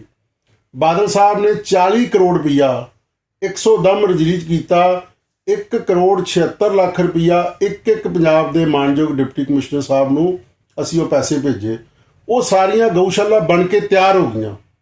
25 ਏਕੜ ਜ਼ਮੀਨ ਦੇ ਵਿੱਚ 30 ਬਾਈ 300 ਦੇ ਸ਼ੈੱਡ, ਫੀਡ ਵਾਸਤੇ, ਪਾਊਡਰ ਵਾਸਤੇ, ਮੈਡੀਸਨ ਵਾਸਤੇ ਉਹਦਾ ਅਸੀਂ ਸਾਰਾ ਬਣਾਇਆ। ਉਹਦੇ ਵਿੱਚ ਅਸੀਂ ਉਸ ਵੇਲੇ 17 ਜਨਵਰੀ ਤੱਕ, ਜੀ ਜਦ ਤੱਕ ਬਾਦਲ ਸਾਹਿਬ ਦੀ ਸਰਕਾਰ ਰਹੀ ਹੈ, ਉਹਨਾਂ ਦੇ ਬਾਦਲ ਸਾਹਿਬ ਆਪ ਬੜਾ ਪਰਸਨਲ ਇਸ ਕੰਮ 'ਚ ਇੰਟਰਸਟ ਲੈਂਦੇ ਸੀ। ਅਸੀਂ ਉਸ ਵੇਲੇ ਮੇਰੇ ਖਿਆਲ 20,000 ਦੇ ਕਰੀਬ ਜਿਹੜਾ ਗਊਧਨ ਸੀ ਉਹਨਾਂ ਨੂੰ ਬਾਹਰੋਂ ਰੋਡ ਤੋਂ ਚੱਕ ਕੇ ਸਾਰਾ ਜਿਹੜਾ ਅੰਦਰ ਜਿਹੜਾ ਪਹੁੰਚਾਇਆ। ਪਰ ਕੁਦਰਤੀ ਇਲੈਕਸ਼ਨ ਆ ਗਏ, ਇਲੈਕਸ਼ਨ ਦੇ ਵਿੱਚ ਸਰਕਾਰ ਜਿਹੜੀ ਬਦਲ ਗਈ।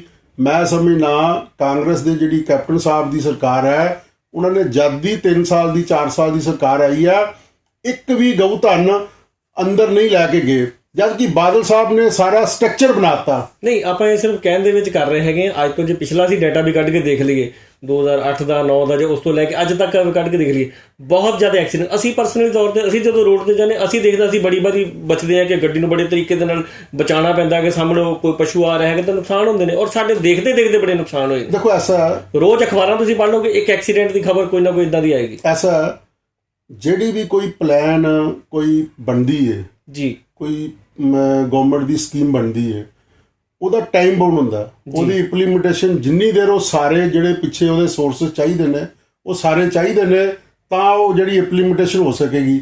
ਜ਼ਮੀਨਾਂ ਅਕਵਾਇਰ ਕੀਤੀਆਂ ਜੀ, ਉਹਦੀ ਟਾਈਮਲਾਈਨ ਕੀ ਸੀ? ਉਹਦੀ ਟਾਈਮਲਾਈਨ ਸੀ 2 ਸਾਲ। ਜੀ ਅਸੀਂ 16 ਤੋਂ ਲੈ ਕੇ 18 ਤੱਕ ਟੋਟਲ ਵੀ ਇੱਕ ਗਊਧਨ ਪੰਜਾਬ ਦੀ ਰੋਡ ਦੀ ਸੜਕ ਤੇ ਨਾ ਰਵੇ। ਪਰ ਤੁਸੀਂ ਚੇਅਰਮੈਨ ਕਿਹੜੇ ਸੰਚ ਬਣੇ ਸੀ? ਮੈਂ ਚੇਅਰਮੈਨ ਬਣਿਆ 15 ਤੋਂ ਲੈ ਕੇ 18 ਤੱਕ। ਜੀ ਪਰ ਇੱਕ ਸਾਲ ਜਦੋਂ ਲਾਸਟ ਵਾਲਾ ਸੀ ਉਹ ਕੈਪਟਨ ਸਾਹਿਬ ਦੇ ਨਾਲ ਉਹ ਸਰਕਾਰ ਨੇ, ਕਿਉਂਕਿ ਪਿਛਲੀ ਸਰਕਾਰ ਦੇ ਜਿਹੜੇ ਚੇਅਰਮੈਨ ਲੱਗੇ ਉਹਨਾਂ ਦਾ ਕੋਈ ਕੰਮ ਨਹੀਂ, ਅਸੀਂ 16 ਤੋਂ ਲੈ ਕੇ 17 ਤੱਕ ਜੀ ਇੱਕ ਸਾਲ ਦੇ ਵਿੱਚ ਸਾਰੀਆਂ ਗਊਸ਼ਾਲਾ ਪੰਜਾਬ ਦੇ ਵਿੱਚ ਬਣਾ ਕੇ ਗਊਧਨ ਬਾਹਰੋਂ ਅਸੀਂ ਟਰਾਂਸਪੋਰਟੇਸ਼ਨ ਕਰਕੇ ਉਹਨਾਂ ਦਾ ਮੈਡੀਕਲੀ ਕਰਨਾ ਹੁੰਦਾ, ਸਾਰਾ ਕਰਕੇ ਅੰਦਰ ਲੈ ਕੇ ਗਏ। ਅਗਰ 6 ਮਹੀਨੇ ਜਾਂ 1 ਸਾਲ ਸਮਾਂ ਹੋਰ ਮਿਲ ਜਾਂਦਾ ਅਸੀਂ ਸਾਰਾ ਹੀ ਗਊਧਨ ਅੰਦਰ ਲੈ ਕੇ ਜਾਣਾ। ਇਹ ਤੁਹਾਡੀ ਗੱਲ ਜਿਹੜੀ ਤੁਸੀਂ ਕੁਐਸਚਨ ਕੀਤਾ, ਮੈਂ ਇਸ ਗੱਲ ਨਾਲ ਸਹਿਮਤ ਹਾਂ ਵੀ ਪੰਜਾਬ ਦੇ ਵਿੱਚ ਜਿਹੜੇ ਐਕਸੀਡੈਂਟ ਹੋ ਰਹੇ ਨੇ ਜੀ ਉਹਦੇ ਤੋਂ 1.5 ਤੋਂ ਪੌਣੇ 200 ਦੇ ਕਰੀਬ ਜਿਹੜੇ ਹਿਊਮਨ ਨੇ, ਇਨਸਾਨ ਨੇ ਜਿਹੜੇ ਉਹ ਮਾਰੇ ਜਾਂਦੇ ਨੇ। ਬਿਲਕੁਲ ਗਊ ਦਾ ਸਮਾਦਾ ਬਣਾ ਲਿਆ। ਬਲਦ ਨੂੰ ਕੀ ਹੈ? ਹਾਂਜੀ, ਕੋਈ ਰਿਸ਼ਤਾ ਨਹੀਂ ਦਿੱਤਾ। ਨਹੀਂ, ਜਿਹੜਾ ਬਲਦ ਹੈ ਉਹ ਵੀ ਇਨਕਲੂਡ ਹੈ ਗਊਧਨ ਦੇ ਵਿੱਚ। ਜੀ ਜਿੱਥੇ ਜੋ ਵੀ ਕਾਨੂੰਨ, ਜੋ ਵੀ ਰੱਖ ਰਖਾਵ ਵਾਸਤੇ, ਚਾਹੇ ਕੋਈ ਬੱਚਾ ਹੈ, ਚਾਹੇ ਗਊਧਨ ਹੈ, ਚਾਹੇ ਨੰਦੀ ਹੈ, ਉਹਨਾਂ ਸਾਰਿਆਂ ਵਾਸਤੇ ਬਰਾਬਰ ਹੈ। ਨੰਬਰ 2, ਮੈਂ ਤੁਹਾਡੀ ਗੱਲ ਨੂੰ ਥੋੜਾ ਹੋਰ ਅੱਗੇ ਵਧਾਵਾਂ ਜੀ। ਪੰਜਾਬ ਦੇ ਵਿੱਚ ਕਿਸਾਨਾਂ ਦੀਆਂ ਫਸਲਾਂ ਦਾ ਵੀ ਬਹੁਤ ਬੜਾ ਨੁਕਸਾਨ ਸੀ, ਸੰਸਕ੍ਰਿਤੀ ਦਾ ਨਰਾਦਰ ਸੀ, ਟ੍ਰੈਫਿਕ ਦੇ ਵਿੱਚ ਬਹੁਤ ਬੜੀ ਸਮੱਸਿਆ ਸੀ। ਇਹ ਸਾਰੀਆਂ ਚੀਜ਼ਾਂ ਨੂੰ ਦੇਖ ਕੇ ਹੀ ਅਸੀਂ ਜਿਹੜਾ ਇਹ ਸਰਕਾਰੀ ਜਿਹੜੀਆਂ ਗਊਸ਼ਾਲਾ ਬਣਾਈਆਂ। ਔਰ ਅਸੀਂ ਜਦੋਂ ਕੈਪਟਨ ਸਾਹਿਬ ਵੀ ਬਣੇ ਨੇ 2017 ਦੇ ਵਿੱਚ, ਅਸੀਂ 18 ਦੇ ਵਿੱਚ ਇਹਨਾਂ ਨੂੰ ਵੀ ਮਿਲੇ ਸੀ, 2 ਵਾਰੀ ਡੈਪੂਟੇਸ਼ਨ ਸਾਡਾ ਮਿਲਿਆ ਸੀ, ਗਵਰਨਰ ਸਾਹਿਬ ਨੂੰ ਵੀ ਮਿਲੇ ਆ। ਅੱਜ 125 ਕਰੋੜ ਰੁਪਈਆ ਜਿਹੜੀ ਸਰਕਾਰੀ ਖਜ਼ਾਨੇ ਦੇ ਵਿੱਚ ਜਿਹੜਾ ਸਰਕਾਰ ਕੋਲ ਪਿਆ, ਅੱਜ ਸਰਕਾਰ ਰਿਲੀਜ਼ ਕਰ ਦੇਵੇ, ਸਾਰੇ ਡੀਸੀ ਸਾਹਿਬ ਨੂੰ ਆਰਡਰ ਕਰ ਦੇਣ, ਅੱਜ ਮਤਲਬ 2 ਮਹੀਨੇ ਦੇ ਵਿੱਚ ਵਿੱਚ ਸਾਰਾ ਗਊਧਨ ਹੁਣ ਤੇ ਸਿਰਫ ਬਾਹਰੋਂ ਰੋਡ ਤੋਂ ਲੈ ਕੇ ਟਰਾਂਸਪੋਰਟ ਕਰਕੇ ਅੰਦਰ ਲੈ ਕੇ ਜਾਣਾ। ਫਾਰ ਐਗਜ਼ਾਮਪਲ ਜਲੰਧਰ ਦੀ ਅਸੀਂ ਸ਼ਾਹਕੋਟ ਕੰਨੀਆਂ ਕਲਾ ਪਿੰਡ ਦੇ ਵਿੱਚ, ਇਹ ਤਾਂ ਹੋ ਗਈਆਂ ਕੀਮਤੀ ਭਗਤ ਜੀ ਗੱਲਾਂ। ਆਪਾਂ ਇਹਦੇ ਲਈ ਕੀਤਾ ਕਿ ਇਹ ਫੰਡ ਕਢਵਾਉਣ ਲਈ ਆਪਾਂ ਕੀ ਕੀਤਾ ਹੈਗਾ? ਅਸੀਂ ਤੇ ਹੁਣ ਦੇਖੋ ਸਰਕਾਰ ਤੇ ਕਾਂਗਰਸ ਦੀ ਹੈ, ਚਾਹੇ ਕਾਂਗਰਸ ਦੀ ਸਰਕਾਰ ਹੋਵੇ ਚਾਹੇ ਬੀਜੇਪੀ ਦੀ ਸਰਕਾਰ ਹੋਵੇ, ਪਰ ਆਪਣਾ ਫੰਡ ਲੈਣਾ ਇਸ ਕੰਮ ਲਈ ਅਸੀਂ ਉਹਦੇ ਵਾਸਤੇ ਇੱਕ ਤੇ ਕੀਤਾ ਕਿਉਂਕਿ ਮੈਂ ਜਨਵਰੀ 2018 ਦੇ ਵਿੱਚ ਮੇਰੀ ਚੇਅਰਮੈਨਸ਼ਿਪ ਜਿਹੜੀ ਹੈ ਉਹਦੀ ਮੇਰਾ ਸਮਾਪਤੀ ਹੋ ਗਈ ਸੀ, ਟਾਈਮ ਮੇਰਾ ਪੂਰਾ ਮੁਕੰਮਲ ਹੋ ਗਿਆ ਸੀ। ਹੁਣ ਅਸੀਂ ਇਹ ਕੀਤਾ, ਸਮਾਜਿਕ ਸੰਗਠਨਾਂ ਨੂੰ ਨਾਲ ਲੈ ਕੇ ਅਸੀਂ ਕਈ ਵਾਰੀ ਇਹਦੇ ਵਾਸਤੇ ਐਜੀਟੇਸ਼ਨ ਕੀਤੀ ਹੈ। ਮਨਪ੍ਰੀਤ ਜਿਹੜੇ ਖਜ਼ਾਨਾ ਮੰਤਰੀ ਨੇ ਬਾਦਲ ਸਾਹਿਬ ਨੇ, ਉਹਨਾਂ ਨੂੰ ਵੀ ਅਸੀਂ ਮਿਲੇ ਆ, ਬਾਦਲ ਸਾਹਿਬ ਨੂੰ ਮਿਲੇ ਆ, ਕੀ ਕਹਿੰਦੇ ਨੇ ਗਵਰਨਰ ਸਾਹਿਬ ਨੂੰ ਮਿਲੇ ਆ, ਪਰ ਉਹ ਮੇਰਾ ਖਿਆਲ ਜਿਹੜਾ ਫੰਡ ਹੈ ਉਹ ਸ਼ਾਇਦ ਕਿਤੇ ਉਹਨਾਂ ਦੂਸਰੇ ਡਿਪਾਰਟਮੈਂਟਾਂ ਦੇ ਵਿੱਚ ਉਹਨੂੰ ਯੂਜ਼ ਕਰ ਲਿਆ। ਉਹ ਮੰਨ ਲਓ ਇਹ ਕਹਿ ਰਹੇ ਨੇ ਵੀ ਤੁਹਾਨੂੰ ਨੈਕਸਟ ਈਅਰ ਕਰਾਂਗੇ। ਪਿਛਲੇ ਸਾਲ ਅਸੀਂ ਮਿਲੇ ਸੀ, ਹੁਣ ਵੀ ਅਸੀਂ ਕਾਫੀ ਪ੍ਰਯਾਸ ਕੀਤਾ। ਸਰਕਾਰ ਦੇ ਜਿਹੜੇ ਮੰਤਰੀ ਸਾਹਿਬ ਨੇ ਉਹਨਾਂ ਨੂੰ ਵੀ ਮਿਲੇ ਆ, ਜਿਹੜੇ ਡਾਇਰੈਕਟਰ ਨੇ, ਜਿਹੜੇ ਪ੍ਰਿੰਸੀਪਲ ਸੈਕਟਰੀ ਨੇ, ਸਭ ਨੂੰ ਮਿਲ ਕੇ ਹੁਣ ਅਸੀਂ ਲਾਸਟ ਇੱਕ ਕੋਸ਼ਿਸ਼ ਕਰ ਰਹੇ ਹਾਂ ਵੀ ਅਸੀਂ ਹਾਈ ਕੋਰਟ ਦੇ ਵਿੱਚ ਇੱਕ ਰਿਟ ਪਾਉਣ ਜਾ ਰਹੇ ਹਾਂ, ਜਿਹੜੀ ਗੱਲ ਤੁਹਾਨੂੰ ਪਹਿਲਾਂ ਪਾ ਦੇਣੀ ਚਾਹੀਦੀ, ਕਿਉਂਕਿ ਰੋਡ ਐਕਸੀਡੈਂਟ ਹੋਣਾ ਔਰ ਇਹ ਚੀਜ਼ਾਂ ਹੁਣ ਮੈਂ ਨਹੀਂ ਸਮਝਦਾ ਕਿ ਛੋਟੀ ਗੱਲ ਹੈ ਕੋਈ। ਜੇ ਇੱਕ ਵੀ ਐਕਸੀਡੈਂਟ ਹੁੰਦਾ ਤਾਂ ਮੈਂ ਸਮਝਦਾ ਕਿ ਉਹ 'ਚ ਤੁਹਾਡਾ ਕਸੂਰ ਹੈ, ਸਰਕਾਰ ਦਾ ਕਸੂਰ ਹੈ। ਜਿੱਥੇ ਤੱਕ ਐਕਸੀਡੈਂਟ ਦੀ ਗੱਲ ਹੈ, ਉਹਦੇ ਰਿਗਾਰਡਿੰਗ ਤਕਰੀਬਨ 16 ਦੇ ਕਰੀਬ ਰਿਟਾਂ ਜਿਹੜੀਆਂ ਨੇ ਜੀ ਪੰਜਾਬ ਹਰਿਆਣਾ, ਮਾਨਯੋਗ ਪੰਜਾਬ ਤੇ ਹਰਿਆਣਾ ਹਾਈ ਕੋਰਟ ਦੇ ਵਿੱਚ ਆਲਰੇਡੀ ਪੈਂਡਿੰਗ ਨੇ। ਜੱਜ ਸਾਹਿਬ ਨੇ ਉਹਨਾਂ ਵਾਸਤੇ ਵੀ ਗਵਰਨਮੈਂਟ ਨੂੰ ਬਾਉਂਡ ਕੀਤਾ, ਕਿਉਂਕਿ ਇਹ ਜਿਹੜਾ ਐਨੀਮਲ ਦਾ ਤੇ ਜਿਹੜਾ ਰੋਡ ਦੇ ਉੱਤੇ ਜਿਹੜਾ ਗਊ ਧਨ ਨੇ ਜੀ, ਇਹ ਆਂਦਾ ਸਾਡਾ ਡਿਪਾਰਟਮੈਂਟ ਜਿਹੜਾ local body department under section 7 ਦੇ ਵਿੱਚ ਇਹਦੀ ਜਿਹੜੀ ਜਿੰਨੀ ਵੀ ਕੇਅਰ, ਇਹਦੀ ਪ੍ਰੋਟੈਕਸ਼ਨ ਕਰਨੀ, ਇਹਦੇ ਕਾਂਜੀ ਹਾਊਸ ਬਣਾਉਣੇ, ਇਹਦੇ ਸ਼ੈਲਟਰ ਹਾਊਸ ਬਣਾਉਣੇ, ਇਹ ਸੁਪਰੀਮ ਕੋਰਟ ਦੇ ਵੀ ਆਰਡਰ ਨੇ, ਹਾਈ ਕੋਰਟ ਦੇ ਵੀ ਆਰਡਰ ਨੇ। ਉਹ ਹੈਗਾ ਕਿ ਲੋਕਲ ਬਾਡੀ ਡਿਪਾਰਟਮੈਂਟ ਪੰਜਾਬ ਦੇ ਅੰਦਰ 156 ਕਮੇਟੀਆਂ ਨੇ, 13 ਕਾਰਪੋਰੇਸ਼ਨਾਂ ਨੇ, ਇਹ ਸਾਰਾ ਇਹ ਬਾਉਂਡ ਨੇ। ਜਿੱਥੇ ਕਾਰਪੋਰੇਸ਼ਨਾਂ ਇੰਨਾ ਸੈਸ ਲੈਂਦੀਆਂ ਨੇ, ਟੈਕਸ ਲੈਂਦੀਆਂ ਨੇ, ਇਹ ਜਿਹੜਾ ਇਹਨਾਂ ਦਾ ਡਿਊਟੀ ਵੀ ਹੈ ਕੰਮ ਕਰਨਾ, ਪਰ ਕਾਰਪੋਰੇਸ਼ਨਾਂ ਨੇ ਆਪਣੀ ਡਿਊਟੀ ਜਿਹੜੀ ਹੈ, ਮਿਊਨਿਸਪਲ ਕਾਰਪੋਰੇਸ਼ਨਾਂ ਨੇ, ਕਮੇਟੀਆਂ ਨੇ, ਉਹਨੂੰ ਠੀਕ ਢੰਗ ਨਾਲ ਨਹੀਂ ਨਿਭਾਈ। ਪਰ ਮੈਂ ਸਮਝਦਾ ਇਹ ਸਾਰਾ ਕਮਰਸ਼ੀਅਲਾਈਜ਼ ਹੈ ਜੀ। ਗਊ ਨੂੰ ਅਸੀਂ ਸੰਭਾਲ ਲੈਂਦੇ ਹਾਂ, ਮੱਝ ਨੂੰ ਅਸੀਂ ਸੰਭਾਲ ਲੈਂਦੇ, ਜਿਹੜੀ ਸਾਨੂੰ ਦੁੱਧ ਦਿੰਦੀਆਂ ਨੇ, ਜਦੋਂ ਸਾਨੂੰ ਕੁਝ ਨਹੀਂ ਦਿੰਦਾ ਉਹਦੀ ਆਪਾਂ ਕੇਅਰ ਨਹੀਂ ਕਰਦੇ ਹੈਗੇ। ਇਹ ਕਿੱਥੋਂ ਤੱਕ ਸੱਚ ਹੈ? ਨਹੀਂ ਦੇਖੋ, ਐਸਾ ਜਿਹੜਾ ਤੇ ਨੰਦੀ ਹੈ ਜੀ। ਹੁਣ ਵੈਸੇ ਅਸੀਂ ਇੱਕ ਹੋਰ ਸਕੀਮ ਜਿਹੜੀ ਨਵੀਂ, ਜਦੋਂ ਮੈਂ 16 ਦੇ ਵਿੱਚ ਚੇਅਰਮੈਨ ਸੀ, ਅਸੀਂ ਇੱਕ CRI ਕੰਪਨੀ ਹੈ ਆਪਣੇ USA ਦੀ ਜੀ, ਉਹਨਾਂ ਕੋਲ ਅਸੀਂ ਪਹਿਲਾਂ ਨਾਰਮਲ ਸੀਮਨ ਲੈਂਦੇ ਸੀ, ਸੀਮਨ ਲੈ ਕੇ ਸਾਰੇ ਪੰਜਾਬ ਦੇ ਫਾਰਮਰ ਨੂੰ ਦਿੰਦੇ ਸੀ। ਉਸ ਤੋਂ ਬਾਅਦ ਅਸੀਂ ਉਹ ਜਿਹੜਾ ਸੀਮਨ ਹੈ sex semen only for female ਜਦੋਂ ਦਾ ਉਹ ਲੈ ਕੇ ਆਏ ਆ, ਕਿਉਂਕਿ ਜਿੰਨੀ ਦੇਰ ਪਿੱਛੋਂ ਪਾਈਪਲਾਈਨ ਨਹੀਂ ਟੁੱਟੇਗੀ ਉਨੀ ਦੇਰ ਉਹ ਗਊ ਧਨ ਅੱਗੇ ਆਈ ਜਾਏਗਾ। ਮੰਨ ਲਓ ਤੁਹਾਡੀ ਗੱਲ ਬਿਲਕੁਲ ਠੀਕ ਹੈ, ਗਊ ਨੂੰ ਤੇ ਆਪਾਂ ਸਾਂਭਦੇ ਹਾਂ, ਜਿਹੜਾ ਨੰਦੀ ਹੈ ਉਹਨੂੰ ਨਹੀਂ ਸਾਂਭਿਆ ਜਾਂਦਾ, ਕਿਉਂਕਿ ਅੱਜ ਨੰਦੀ ਦੀ ਯੂਜ਼ੇਬਲ ਨਹੀਂ ਹੈਗੀ। ਪਰ ਮੈਂ ਉਸ ਵੇਲੇ ਵੀ ਸਰਕਾਰ ਨੂੰ ਇੱਕ ਆਪਾਂ ਕਾਨੂੰਨ ਵੀ ਬਣਾਇਆ ਸੀ, ਉਹ ਆਪਾਂ ਲਾਗੂ ਨਹੀਂ ਕਰ ਸਕੇ ਜੀ, ਕਿਉਂਕਿ ਲਾਸਟ ਸੀ, ਸਰਕਾਰ ਬਦਲੀ ਗਈ 6 ਮਹੀਨੇ ਪਹਿਲਾਂ 17 ਤੋਂ ਤੇ ਇਲੈਕਸ਼ਨ ਦੇ ਵਿੱਚ ਸਾਡੀ ਸਰਕਾਰ ਪੈ ਜਾਂਦੀ, ਉਸ ਤੋਂ ਬਾਅਦ ਸਰਕਾਰ ਚੇਂਜ ਹੋ ਗਈ। ਅਸੀਂ ਇਹ ਕਿਹਾ ਸੀ ਵੀ ਜਿਹੜੇ ਪੰਜਾਬ ਦੇ ਵਿੱਚ ਨੰਦੀ ਨੇ ਜੀ, ਇਹ ਬੜੇ ਰਿਸ਼ਟ ਪੁਸ਼ਟ ਨੰਦੀ ਨੇ, ਇਹ ਆਪਾਂ ਦੇਸ਼ ਦੀਆਂ ਦੂਜੀਆਂ ਸਟੇਟਾਂ ਦੇ ਵਿੱਚ ਜਿੱਥੇ ਐਗਰੀਕਲਚਰ ਦਾ ਕੰਮ ਹੈ, ਉੱਥੇ ਜਿੱਥੇ ਨਸਲ ਸੁਧਾਰ ਦਾ ਕੰਮ ਹੈ, ਇਹ ਅਸੀਂ ਉੱਥੇ ਭੇਜਿਆ ਜਾਵੇ। ਪਰ ਉਸ ਵੇਲੇ ਸਾਨੂੰ ਮਨਜ਼ੂਰੀ ਨਹੀਂ ਮਿਲੀ ਸੈਂਟਰ ਗਵਰਨਮੈਂਟ ਕੋਲੋਂ, ਕਿਉਂਕਿ ਇੱਕ ਸਟੇਟ ਤੋਂ ਦੂਜੀ ਸਟੇਟ 'ਚ ਜੇ ਐਨੀਮਲ ਵੀ ਭੇਜਣੇ ਨੇ ਤਾਂ ਸੈਂਟਰ ਗਵਰਨਮੈਂਟ ਦੀ ਅਪਰੂਵਲ ਚਾਹੀਦੀ ਹੈ। ਜੇ ਇਹ ਵੀ ਹੋ ਜਾਂਦਾ ਤਾਂ ਮੇਰਾ ਖਿਆਲ ਠੀਕ ਹੈ। ਪਰ ਜਿਹੜਾ ਦੂਸਰਾ ਸੀ ਜਿਹਦੇ 'ਚ ਕਾਮਯਾਬ ਹੋਏ ਆ, ਉਹ ਹੈਗਾ ਕਿ ਜਿਹੜੇ 1570 ਦੇ ਕਰੀਬ ਜਿਹੜੇ ਸਾਡੇ ਫਾਰਮ ਹਾਊਸ ਨੇ। ਪੰਜਾਬ ਇੱਕ ਡੈਰੀ ਸਟੇਟ ਹੈ ਜੀ, ਇੱਥੇ 28 ਲੱਖ ਸਾਡੇ ਕੋਲ ਗਊ ਧਨ ਹੈ, 52 ਲੱਖ ਦੇ ਕਰੀਬ ਸਾਡੇ ਕੋਲ ਬੈਫਲੋ ਹੈ, ਮੱਝ ਹੈ, ਤਕਰੀਬਨ 1 ਕਰੋੜ ਐਨੀਮਲ, ਪਾਪੂਲੇਸ਼ਨ ਦਾ 1/3 ਜਿਹੜਾ ਹੈ ਉਹ ਸਾਡੇ ਕੋਲ ਐਨੀਮਲ ਹੈ। ਇਹ ਡੈਰੀ ਸਟੇਟ ਇਹਨੂੰ ਕਿਹਾ ਜਾਂਦਾ ਜੀ। ਮਤਲਬ ਅਸੀਂ ਇਸ ਕਰਕੇ ਜਿਹੜਾ ਸੈਕਸ ਸੀਮਨ ਵਾਲਾ ਸੀ ਮਾਮਲਾ, ਉਹ ਅਸੀਂ ਕਾਫੀ ਕਾਮਯਾਬ ਹੋਇਆ ਜੀ। ਉਹਦੇ ਨਾਲ ਕੀ ਹੋਇਆ ਕਿ ਜਿਹੜਾ ਫਾਰਮਰ ਹੈ ਜਿਹਦੇ ਕੋਲ ਉਹਦੇ ਕੋਲ ਵੱਛੀ ਆਏਗੀ ਤੇ ਵੱਛੀ ਦੀ ਸਾਂਭ ਕਰੇਗਾ, ਨਾਲੇ ਤੇ ਇਕਨੋਮਿਕਲੀ ਉਹਦੀ ਪੀਸ਼ਨ ਜਿਹੜੀ ਸਾਊਂਡ ਹੋਏਗੀ, ਉਹਦੇ ਖਰਚੇ ਘਟਣਗੇ। ਇੱਕ ਨੰਦੀ ਨਹੀਂ ਆਣਗੇ, ਉਹ ਮੈਂ ਸਮਝਣਾ ਵੀ ਠੀਕ ਹੈ।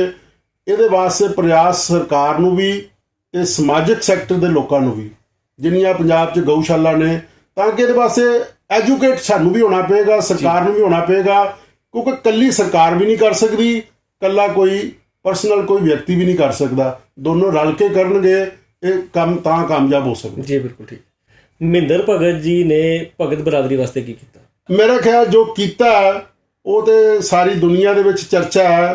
ਅੱਜ ਜੋ ਅਖਬਾਰਾਂ ਦੇ ਵਿੱਚ ਵੀ ਆ ਕਿ ਮਹਿੰਦਰ ਭਗਤ ਨੇ, ਮੈਂ ਸਮਝਣਾ, ਮੈਂ ਆਪਣੇ ਜਾਤੀ ਕਹਿ ਸਕਦਾ ਵਾਂ, ਸ਼੍ਰੋਮਣੀ ਅਕਾਲੀ ਦਲ ਬਾਦਲ ਵੱਲੋਂ ਨਹੀਂ, ਉਹਨਾਂ ਨੇ ਭਗਤ ਚੂਨੀ ਲਾਲ ਦੀ ਜਿਹੜੀ ਛਵੀ ਸੀ ਉਹਨਾਂ ਨੂੰ ਵੀ ਦਾਗਦਾਰ ਕਰਨ ਦੇ ਵਿੱਚ ਮਹਿੰਦਰ ਭਗਤ ਜੀ ਦਾ ਬਹੁਤ ਬੜਾ ਯੋਗਦਾਨ ਹੈ। ਮੇਰਾ ਖਿਆਲ ਹੈ ਪਿਛਲਾ ਚੁਣਾਵ ਵੀ ਜੀ ਅਗਰ ਭਗਤ ਚੂਨੀ ਲਾਲ ਜੀ ਲੜਦੇ ਤੇ ਸ਼ਾਇਦ ਲੋਕਾਂ ਨੇ ਉਹਨਾਂ ਦੀ ਸ਼ਰਾਫਤ ਨੂੰ ਵੋਟਾਂ ਪਾ ਦੇਣੀਆਂ ਸੀ, ਕਿਉਂਕਿ ਮਹਿੰਦਰ ਭਗਤ ਨੇ ਮਤਲਬ ਕਿ ਜਿਹੜਾ ਕੰਮ ਕੀਤੇ ਨੇ, ਮੈਂ ਸਮਝਦਾ ਸਾਰੀਆਂ ਅਖਬਾਰਾਂ 'ਚ ਚਰਚਾ, ਕਿਸੇ ਨੇ ਕਿਹਾ ਸਸਤੀ ਹੱਟੀ, ਕਿਸੇ ਨੇ ਕਿਹਾ ਮਹਿੰਗੀ ਹੱਟੀ, ਕਿਸੇ ਨੇ ਕਿਹਾ ਮਹਿੰਦਰ ਭਗਤ ਜੀ ਵੈਰੀ ਗੁੱਡ ਦੀ ਹੱਟੀ। ਮਤਲਬ ਕਿ ਉਹਨਾਂ ਨੇ ਮੈਨੂੰ ਲੱਗਦਾ ਵੀ ਜੋ ਅਖਬਾਰਾਂ ਦੇ ਵਿੱਚ ਆ ਰਿਹਾ, ਮੈਂ ਤਾਂ ਉਹੀ ਸੁਣ ਰਿਹਾ ਕਿ ਕਰਪਸ਼ਨ ਤੋਂ ਕੁਛ ਨਹੀਂ ਕੀਤਾ। ਜੇ ਕੋਈ ਤੁਸੀਂ ਦੇਖੋ ਸਾਡਾ ਜਲੰਧਰ ਵੈਸਟ ਦੇ ਵਿੱਚ ਬੱਸੀ ਬਾਵਾ ਖੇਲ ਸਾਡੇ ਚ ਏਰੀਆ ਪੈਂਦਾ, ਉੱਥੇ ਇੱਕ ਮੇਰੇ ਕੋਲ ਕੂੜੇ ਦੀ ਸਮੱਸਿਆ, ਸ਼ਾਇਦ ਤੁਸੀਂ ਵੀ ਗਏ ਹੋਵੋਗੇ, ਬਹੁਤ ਬੜੀ ਸਮੱਸਿਆ। ਲੋਕਲ ਬਾਡੀ ਡਿਪਾਰਟਮੈਂਟ ਸਾਡੇ ਜਲੰਧਰ ਵੈਸਟ ਦਾ ਹੋਵੇ ਔਰ ਉਹਨਾਂ ਦਾ ਉੱਥੇ ਨਾਲ ਹੀ ਬਿਲਕੁਲ ਚੰਦ ਦੂਰੀ ਦੇ ਉੱਤੇ ਉਹਨਾਂ ਦਾ ਫਾਰਮ ਹਾਊਸ ਵੀ ਹੋਵੇ, ਸੱਜੇ ਪਾਸੇ ਉਹਨਾਂ ਦੀਆਂ ਆਪਣੀਆਂ ਫੈਕਟਰੀਆਂ ਵੀ ਹੋਣ, ਉਹ ਲੋਕਲ ਬਾਡੀ ਮਿਨਿਸਟਰ ਹੋਣ ਦੇ ਨਾਤੇ ਉੱਥੋਂ ਕੂੜਾ ਨਹੀਂ ਚੁਕਾ ਸਕੇ, ਬਾਬਾ ਖੇਲ ਦੀ ਸੜਕ ਨਹੀਂ ਬਣਾ ਸਕੇ, ਕੂੜੇ ਤੋਂ ਖਾਦ ਬਣਨ ਦੀ ਇੱਕ ਫੈਕਟਰੀ ਲੱਗਣੀ ਸੀ ਜਿਹੜੀ ਉਹ ਨਹੀਂ ਲਾ ਸਕੇ। ਹਲਕੇ ਦੇ ਵਾਸਤੇ, ਹਲਕੇ ਦੇ ਲੋਕ ਸਾਡੇ ਜਿਹੜੇ ਬੜੇ ਇਮਾਨਦਾਰ ਨੇ, ਲੋਕਾਂ ਨੇ ਇਮਾਨਦਾਰੀ ਦੇ ਨਾਲ ਕਾਂਗਰਸ ਨੂੰ ਇੱਥੋਂ ਭਜਾਉਣ ਵਾਸਤੇ ਜੀ ਜਿਹੜੀਆਂ ਵੋਟਾਂ ਪਾਈਆਂ, ਪਰ ਲੋਕ ਅੱਜ ਆਪਣੇ ਆਪ ਨੂੰ ਠੱਗਿਆ ਮਹਿਸੂਸ ਕਰ ਰਹੇ ਨੇ। ਆਪਾਂ ਕੀਤੇ ਕੁਛ ਨਹੀਂ, ਆਪਾਂ ਜੇ ਅੱਜ ਨਹੀਂ ਕੀਤਾ, ਅੱਜ ਲੋਕ ਜਿਹੜੇ ਨੇ ਉਹ ਬੜੇ ਸਿਆਣੇ ਨੇ, ਮਤਲਬ ਤੁਸੀਂ ਪੜ੍ਹੇ ਹੋ, ਤੁਹਾਡੇ ਬੱਚੇ ਵੀ ਗਾਂ ਅੱਜ ਕੱਲ੍ਹ ਲੋਕਾਂ ਦੇ ਬਹੁਤ ਪੜ੍ਹ ਚੁੱਕੇ ਨੇ ਲੋਕ, ਇਹਨਾਂ ਦੇ ਕਾਰ ਵਿਹਾਰ ਤੋਂ ਮਤਲਬ ਭਗਤ ਜੀ ਕੋਲੋਂ ਲੋਕੀ ਇੰਨੇ ਪਰੇਸ਼ਾਨ ਨਹੀਂ ਸੀ, ਉਹਨਾਂ ਨੇ ਕੰਮ ਕੀਤਾ ਜਾਂ ਨਹੀਂ ਕੀਤਾ। ਇਹ ਮਹਿੰਦਰ ਭਗਤ ਜੀ ਜਿਹੜੇ ਸਤਿਕਾਰਯੋਗ ਸਾਡੇ ਵੱਡੇ ਭਰਾ ਨੇ ਜੀ, ਉਹਨਾਂ ਨੇ ਮੈਂ ਸਮਝਣਾ ਵੀ ਉਹਨਾਂ ਨੇ ਕੰਮ ਕਿਸੇ ਦਾ ਨਹੀਂ ਕੀਤਾ, ਸਭ ਨੂੰ ਜਿੱਦਾਂ ਉਲਾਮ ਲੋਕੀ ਚਰਚਾ ਕਰਦੇ ਨੇ ਮਿੱਠੀਆਂ ਗੋਲੀਆਂ ਦਿੱਤੀਆਂ ਨੇ, very good very good very good ਕਰਨਾ, ਇਹ ਕੋਈ ਰਾਜਨੀਤੀ ਨਹੀਂ। ਰਾਜਨੀਤੀ ਦੇ ਅੰਦਰ ਤੁਹਾਡੀ ਵਿਸ਼ਵਾਸਨੀਤਾ ਚਾਹੀਦੀ ਹੈ, ਤੁਹਾਡੀ ਪਰਿਪੱਕਤਾ ਚਾਹੀਦੀ ਹੈ। ਤੁਸੀਂ ਜੋ ਕਹੋ ਉਹ ਲੋਕਾਂ ਦੇ ਵਿੱਚ ਮੈਸੇਜ ਜਾਣਾ ਚਾਹੀਦਾ ਔਰ ਉਹਨੂੰ ਕਰਨਾ ਚਾਹੀਦਾ। ਤੁਸੀਂ ਵੀ ਸਰਕਾਰ ਦੇ ਵਿੱਚ ਰਹੇ ਹੋ, ਤਕਰੀਬਨ ਮੰਤਰੀ ਪਦ ਦੇ ਲਾਗੇ ਛਾਗੇ ਰਹੇ ਹੋ, ਔਰ ਤੁਸੀਂ ਭਗਤ ਬਰਾਦਰੀ ਲਈ ਕੀ ਕੀਤਾ? ਦੇਖੋ, ਮੇਰੇ ਕੋਲ ਜਿਹੜਾ ਕੰਮ ਸੀ ਜੀ, ਮੇਰੇ ਕੋਲ ਕੰਮ ਤੇ ਸੀ ਸਾਰਾ ਬੇਜ ਬਣਨ ਵਾਸਤੇ ਜੀ, ਗਊ ਧਨ ਦੀ ਸੇਵਾ ਸੰਭਾਲ ਵਾਸਤੇ ਜੀ। ਉਹਦੇ ਵਾਸਤੇ ਤੇ ਮੈਂ ਇਹ ਤੁਹਾਡੇ ਧਿਆਨ ਵਿੱਚ ਦੱਸ ਸਕਦਾ ਵੀ 30 ਦੇ ਕਰੀਬ ਜਿਹੜੇ ਕਾਨੂੰਨ ਨੇ ਜਿਹੜੇ ਬੇਜ ਬਣਨ ਵਾਸਤੇ ਬਣਾਏ, ਕਰੋੜਾਂ ਰੁਪਈਆਂ ਦੀਆਂ ਜਿਹੜੀਆਂ ਗਰੰਟਾਂ ਦਿੱਤੀਆਂ ਜੀ। ਬਾਕੀ ਜਿਹੜੀਆਂ ਸਰਕਾਰਾਂ ਦੇ ਵਿੱਚ ਕੰਮ ਕਰਨਾ ਜੀ, ਇਹ ਸਾਡਾ ਇੱਕ ਕਮਿਸ਼ਨ ਸੀ ਇੱਕ ਸਬਜੈਕਟ ਦੇ ਉੱਤੇ ਜੀ, ਬੜਾ ਛੋਟਾ ਜਿਹਾ ਇੱਕ ਸਾਈਡ ਤੇ। ਅਸੀਂ ਮੈਂ ਇਲੈਕਟਡ ਨਹੀਂ ਸੀ, ਕੋਈ ਐਮਐਲਏ ਨਹੀਂ ਸੀ, ਮੈਂ ਕੋਈ ਮਿਨਿਸਟਰ ਨਹੀਂ ਸੀ ਜਿਹੜਾ ਮੈਂ ਕੰਮ ਮਤਲਬ ਕੋਈ ਕਿਸੇ ਪਾਰਟੀਕੂਲਰ ਬਰਾਦਰੀ ਵਾਸਤੇ ਕੋਈ ਵੀ ਨਹੀਂ ਕੰਮ ਕਰ ਸਕਦਾ, ਸਮਾਜਿਕ ਕੰਮ ਕਰ ਸਕਦਾ, ਸਾਰੇ ਸਮਾਜ ਦੇ ਕੰਮ ਕਰ ਸਕਦਾ। ਉਹਦਾ ਗਵਰਨਮੈਂਟਾਂ ਦੇ ਵਿੱਚ ਇੱਕ ਪੱਕਾ ਕਾਨੂੰਨ ਬਣਿਆ, ਜਾਂ ਗਵਰਨਮੈਂਟਾਂ ਚਾਹੁੰਦੀਆਂ ਨੇ ਜਿਹੜਾ ਹਲਕੇ ਦਾ ਐਮਐਲਏ ਵੇ, ਜਿਹੜਾ ਮਿਨਿਸਟਰ ਹੈ, ਉਹੀ ਕੰਮ ਕਰੇ। ਅਸੀਂ ਕਈ ਵਾਰੀ ਪ੍ਰਯਾਸ ਕੀਤਾ, ਧੰਨ ਧੰਨ ਸਤਿਗੁਰੂ ਕਬੀਰ ਸਾਹਿਬ ਦੇ ਭਵਨ ਵਾਸਤੇ ਕੋਸ਼ਿਸ਼ ਕੀਤੀ, ਬਾਦਲ ਸਾਹਿਬ ਨੂੰ ਵੀ ਮਿਲੇ, ਪਰ ਬਾਦਲ ਸਾਹਿਬ ਨੇ ਵੀ ਕਿਹਾ ਵੀ ਭਗਤ ਜੀ ਇਹ ਮੈਟਰ ਜਿਹੜਾ ਭਗਤ ਚੂਨੀ ਲਾਲ ਜੀ ਦਾ ਇਹ ਉਹ ਰੱਖਣ ਤੇ ਅਸੀਂ ਕਰਾਂਗੇ, ਕਿਉਂਕਿ ਇਲੈਕਟਡ ਐਮਐਲਏ ਉਹ ਨੇ, ਵਿਧਾਇਕ ਦਲ ਦੇ ਨੇਤਾ ਨੇ, ਠੀਕ ਹੈ। ਅਸੀਂ ਕਈ ਕੰਮ ਜਿਹੜੇ ਨੇ, ਜਿਹੜੇ ਕੋਈ ਸਮਾਜ ਦਾ ਵਿਅਕਤੀ ਸਾਡੇ ਕੋਲ ਕੋਈ ਵੀ ਕਿਸੇ ਵੀ ਧਰਮ ਜਾਤੀ ਬਰਾਦਰੀ ਦਾ ਜਿਹੜਾ ਵੀ ਆਦਮੀ, ਜਦੋਂ ਮੈਂ ਚੇਅਰਮੈਨ ਸੀ, ਜਿਹੜਾ ਮੇਰੇ ਕੋਲ ਆਇਆ, ਜਿੰਨਾ ਕੰਮ ਮੈਂ ਕਰ ਸਕਦਾ ਸੀ ਉਹਨਾਂ ਕੰਮ ਪੂਰੀ ਇਮਾਨਦਾਰੀ ਨਾਲ, ਲਗਨ ਦੇ ਨਾਲ ਉਹਨਾਂ ਨੂੰ ਨਾਲ ਜਾ ਕੇ ਕਿਸੇ ਵੀ ਮੰਤਰੀ ਨੂੰ ਮਿਲਣਾ, ਚਾਹੇ ਮਾਨਯੋਗ ਮੁੱਖ ਮੰਤਰੀ ਸਾਹਿਬ ਨੂੰ ਮਿਲਣਾ, ਕਿਸੇ ਐਸਐਸਪੀ ਨੂੰ ਮਿਲਣਾ, ਡੀਸੀ ਨੂੰ ਮਿਲਣਾ, ਕਾਫੀ ਕੰਮਾਂ ਦੇ ਵਿੱਚ ਆਪਾਂ ਪ੍ਰਯਾਸ ਕੀਤਾ ਔਰ ਅੱਗੋਂ ਵੀ ਕਰਦੇ ਰਵਾਂਗੇ। ਅੱਜ ਦੀ ਗੱਲਬਾਤ ਸਾਡੀ ਕੀਮਤੀ ਭਗਤ ਜੀ ਦੇ ਨਾਲ ਹੋਈ, ਜਿਹਦੇ ਵਿੱਚ ਉਹਨਾਂ ਨੇ ਆਪਣੇ ਰਾਜਨੀਤੀ ਬਾਰੇ, ਆਪਣੀ ਸੇਵਾ ਬਾਰੇ ਔਰ ਆਪਣੇ ਆਉਣ ਵਾਲੇ ਪਲਾਨ ਬਾਰੇ ਸਾਨੂੰ ਦੱਸਿਆ ਹੈ ਕਿ ਉਹ ਕੀ ਕਰਨਗੇ ਸ਼੍ਰੋਮਣੀ ਅਕਾਲੀ ਦਲ ਦੇ ਵਿੱਚ ਰਹਿ ਕੇ। ਸੋ ਮੈਂ ਅਮਰਪ੍ਰੀਤ ਸਿੰਘ, ਵੈਲਕਮ ਨਿਊਜ਼ 24 ਤੋਂ ਜਨਤਾ ਦੇ ਰੂਬਰੂ ਪ੍ਰੋਗਰਾਮ ਦੇ ਵਿੱਚ। ਧੰਨਵਾਦ ਜੀ। ਵਾਹਿਗੁਰੂ ਜੀ ਕਾ ਖਾਲਸਾ, ਸ਼੍ਰੀ ਵਾਹਿਗੁਰੂ ਜੀ ਕੀ ਫਤਿਹ। ਜੈ ਗਊ ਮਾਤਾ, ਜੈ ਗੋਪਾਲ, ਧੰਨ ਕਬੀਰ, ਜੈ ਕਬੀਰ।